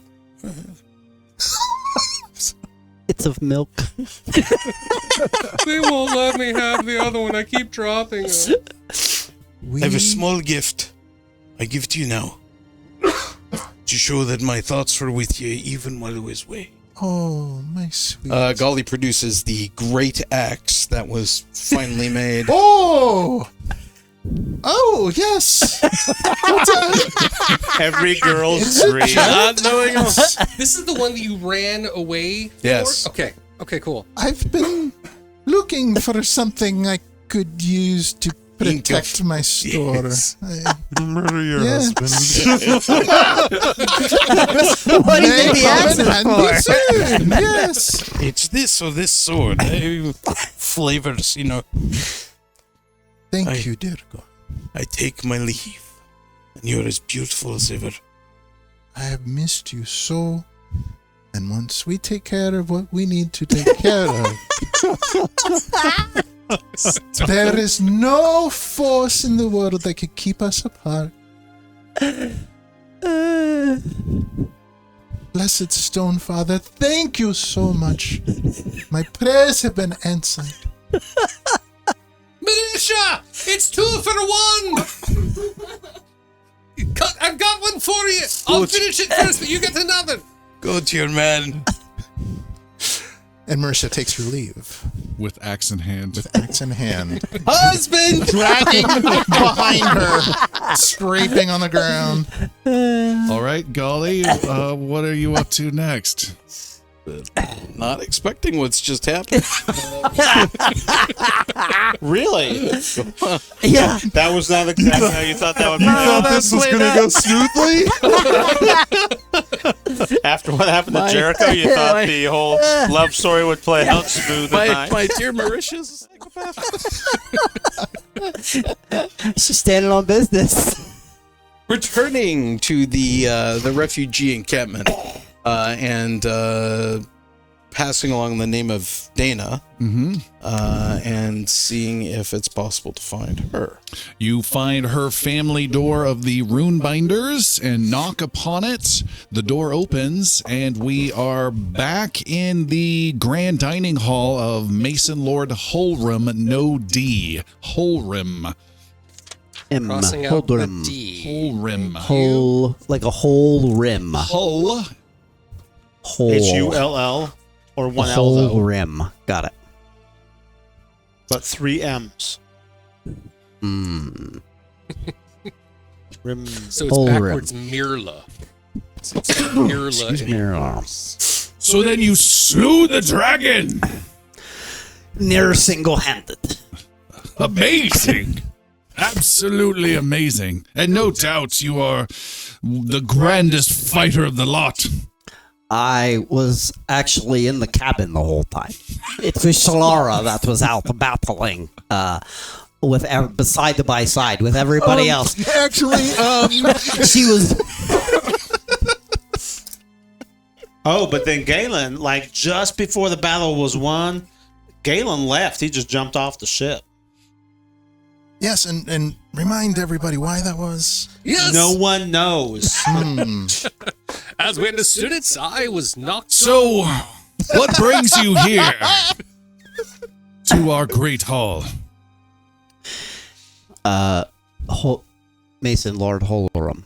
As you know, this is a very troubled time in the realm of Varen. We have come in a time of need for ourselves and for Varen. We have a vessel that travels through the air that is in need of much repair. And though it is a ship of sorts, I know no better craftsman than the dwarves here in Chateau Hall. I would ask that you put them, whoever you can spare, to repairing this ship. We also, there is a matter of a material.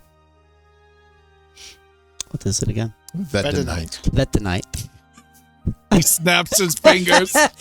Line! Better night, sir. Vetonite. That in the evils that we are facing, as we have been commissioned by multiple forces to battle these evils, and we are sought by a specific one. Though we are unsure exactly how it may be used, we are told that this material can be of benefit. And I know of only one place where it exists here in Chateau Hall. Well, Lord Ansgar, whatever it is that you need, we are at your disposal. I will have our finest craftsmen take a look at this flying vessel of yours immediately. And he motions towards the Counselor Mantle, who gets up and heads out. Oh, and Baldric, do we know anything of this? What is it called again? Vetonite? Vetonite. And Council Mantle says, yes, I do recall. I can find information about that. That name is familiar. Very well. Bring it in as soon as you can.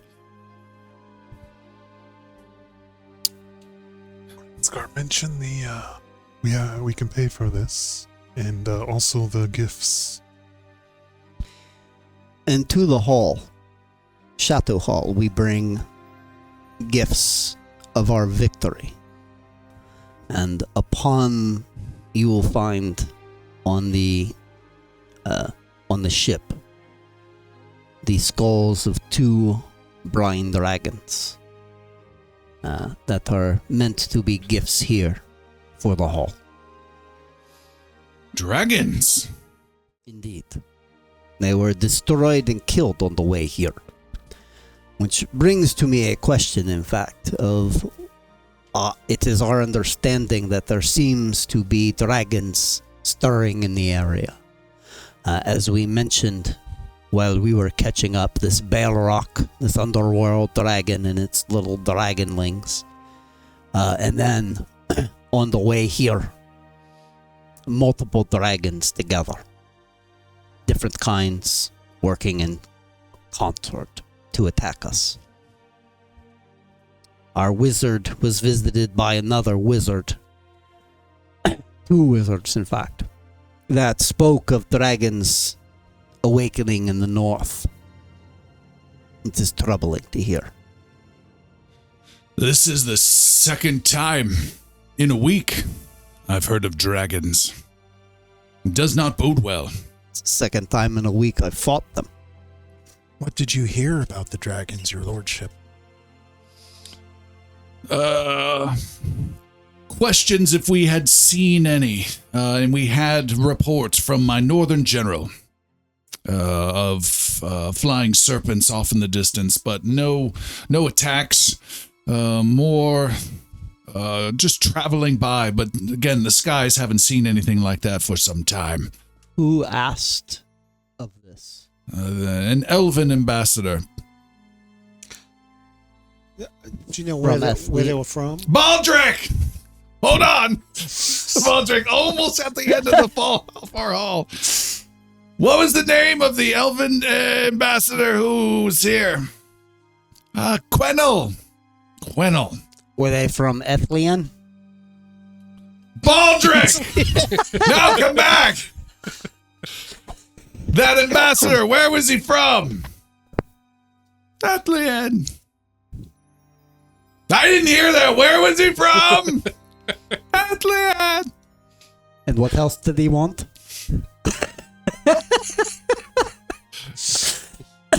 He was trying to talk about some increase of trade between our 2 great cities. Who else was in his party?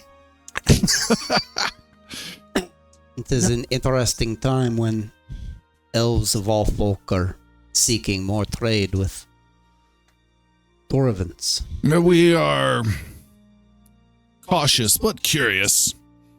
We'll see what comes of it. Well, in this time of trouble and the many ills that fall upon the land, I have found that I feel like our isolation in Greyhall was part of what ultimately led to our demise. My little wordsmith here, he says, slapping Jericho's back a little too hard. Perhaps you speak the elvish tongue. Be this true? I don't. Whoa. No. Bardic lore. He says, very well. Well, the good news is no sign of dragon in the last week. And as of the last 6-7 days, we've been beating the undead back.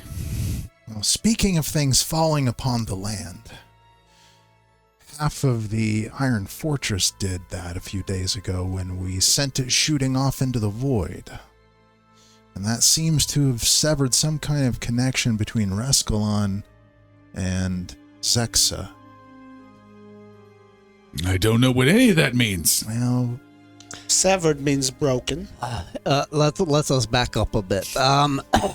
Zaldor, as you explained what your wizard stated, Yes! So, there By was a the time when there was a stone magical fortress father. that dropped down 70 years ago out of the void. The character that was in charge of the entire fortress was named Sher Mordred. So what else has been going on with the lot of you? No, this is the good part. Sher Mordred was looking for the quiet room, and in order to do so, used the Iron Fortress to come out of the void, who was called down to Varen to seek out the And quiet yada, room yada, using the yada, crystalline we are barrel. here. But I there met a is really the nice girl who plays the flute. Oh, tell me more. She's half elven.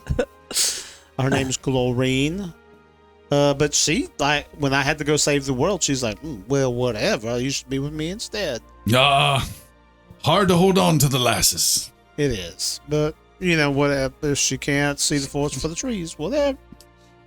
And the Dark Wizard Zexa was sending magic from Zexa through the Iron Fortress, we believe, into Reskalon to escalate the undead fire. By removing the Iron Fortress, there's no longer a connection from Zexa to Reskalon, which means, perhaps, that the forces of the undead who are receiving the necrotic magic have possibly been pushed back or have not yet been strengthened but weakened. But I think do if it's believe meant there's to be, also a it's meant theory- to be, and I'll run into her again.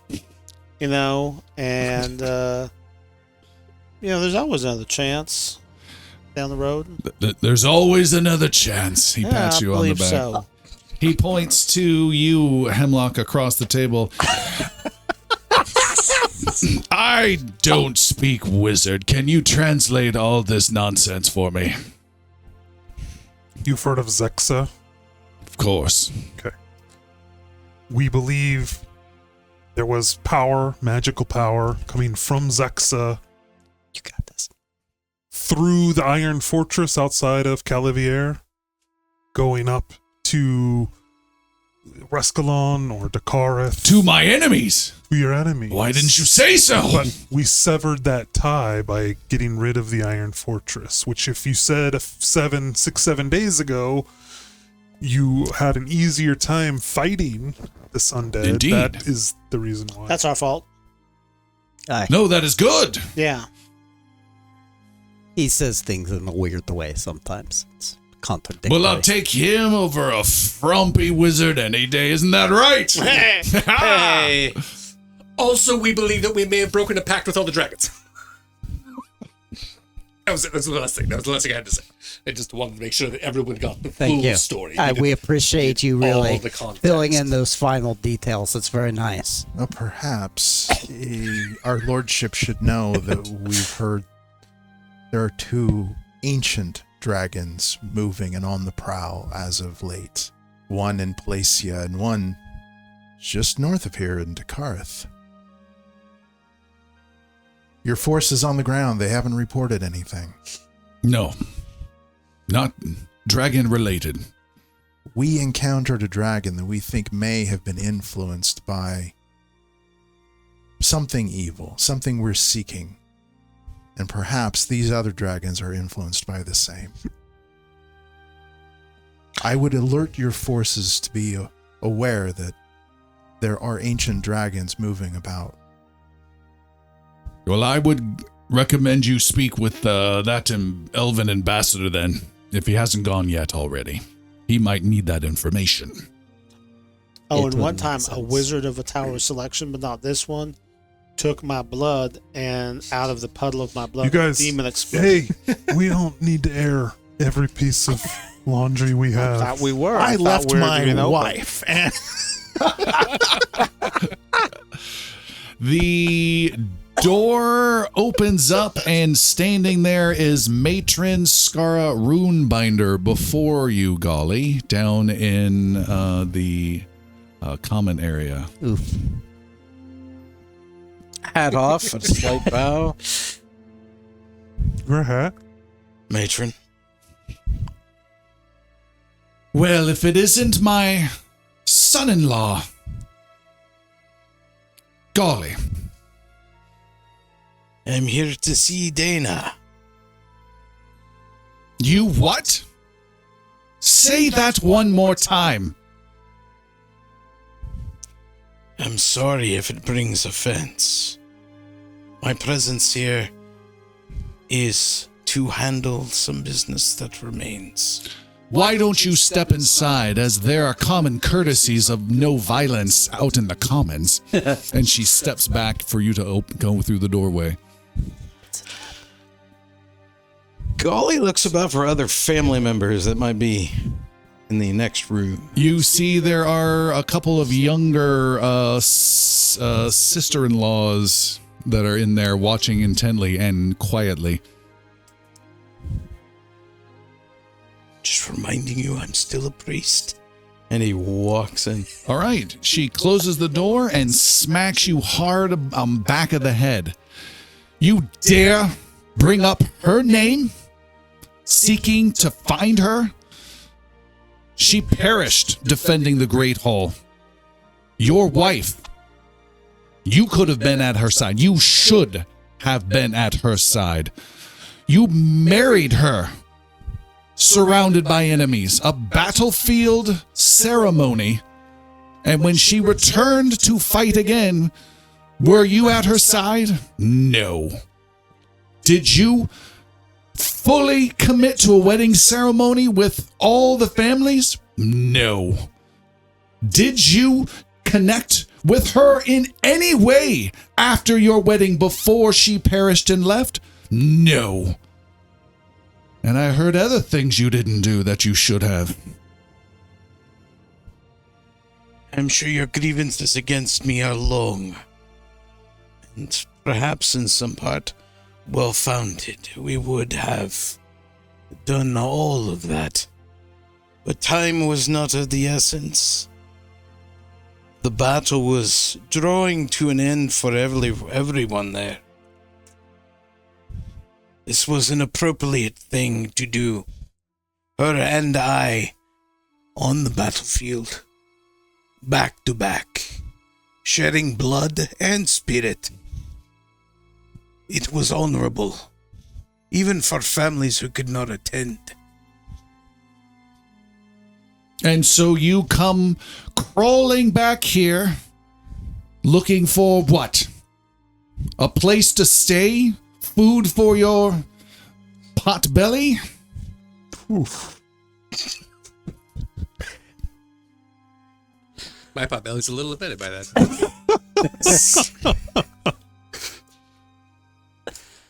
I am seeking the breaking of bonds. She is no longer here. And though I am a priest and I am bound to her, it can be no more. With all due respect, that is what I am asking. That is what I am seeking. For we cannot continue as this. If she cannot move along with me, then I will move along without her. Well, the due respect to me is all due. And she sits down in a big chair, almost regally, almost mimicking Mason Lord Holram many floors down below in her little throne room of her living room. Of all what I imagine are pitiful, trivial things that have ever oozed out of your mouth, that is the only sensible thing you have ever said. So, pay your penance, show me the honor of which you pay your dues, and pay your respect for ending your marriage, and then you can be on your way. Let us see the honor that is worth Goli. You make no request for specifics. All that I have is yours at your request.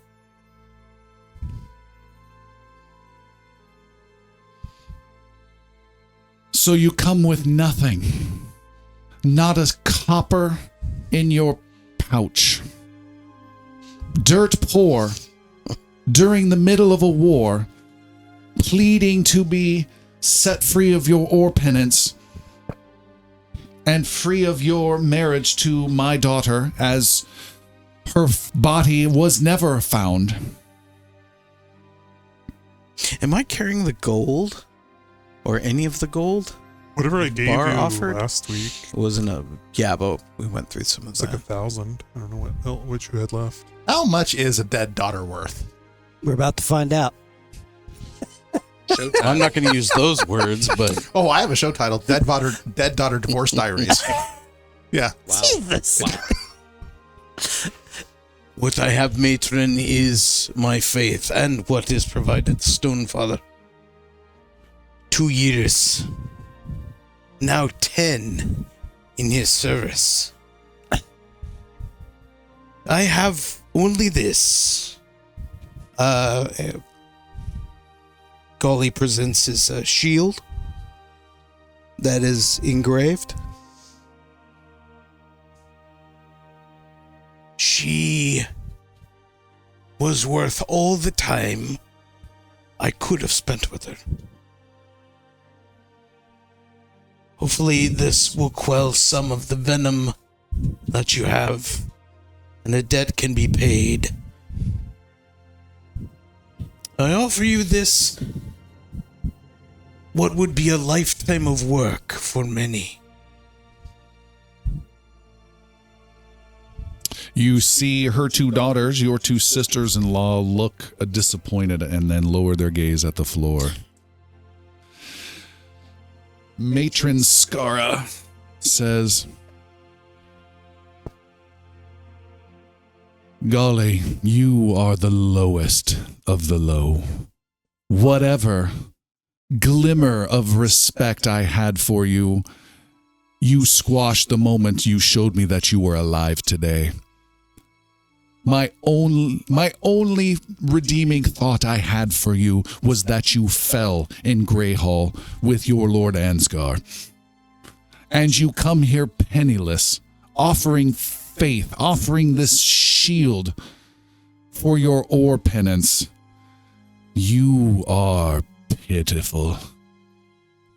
The disappointment I have, I cannot find the words. My only hope is that the priesthood can at least see you for who you are before the Stonefather does when your final reckoning comes.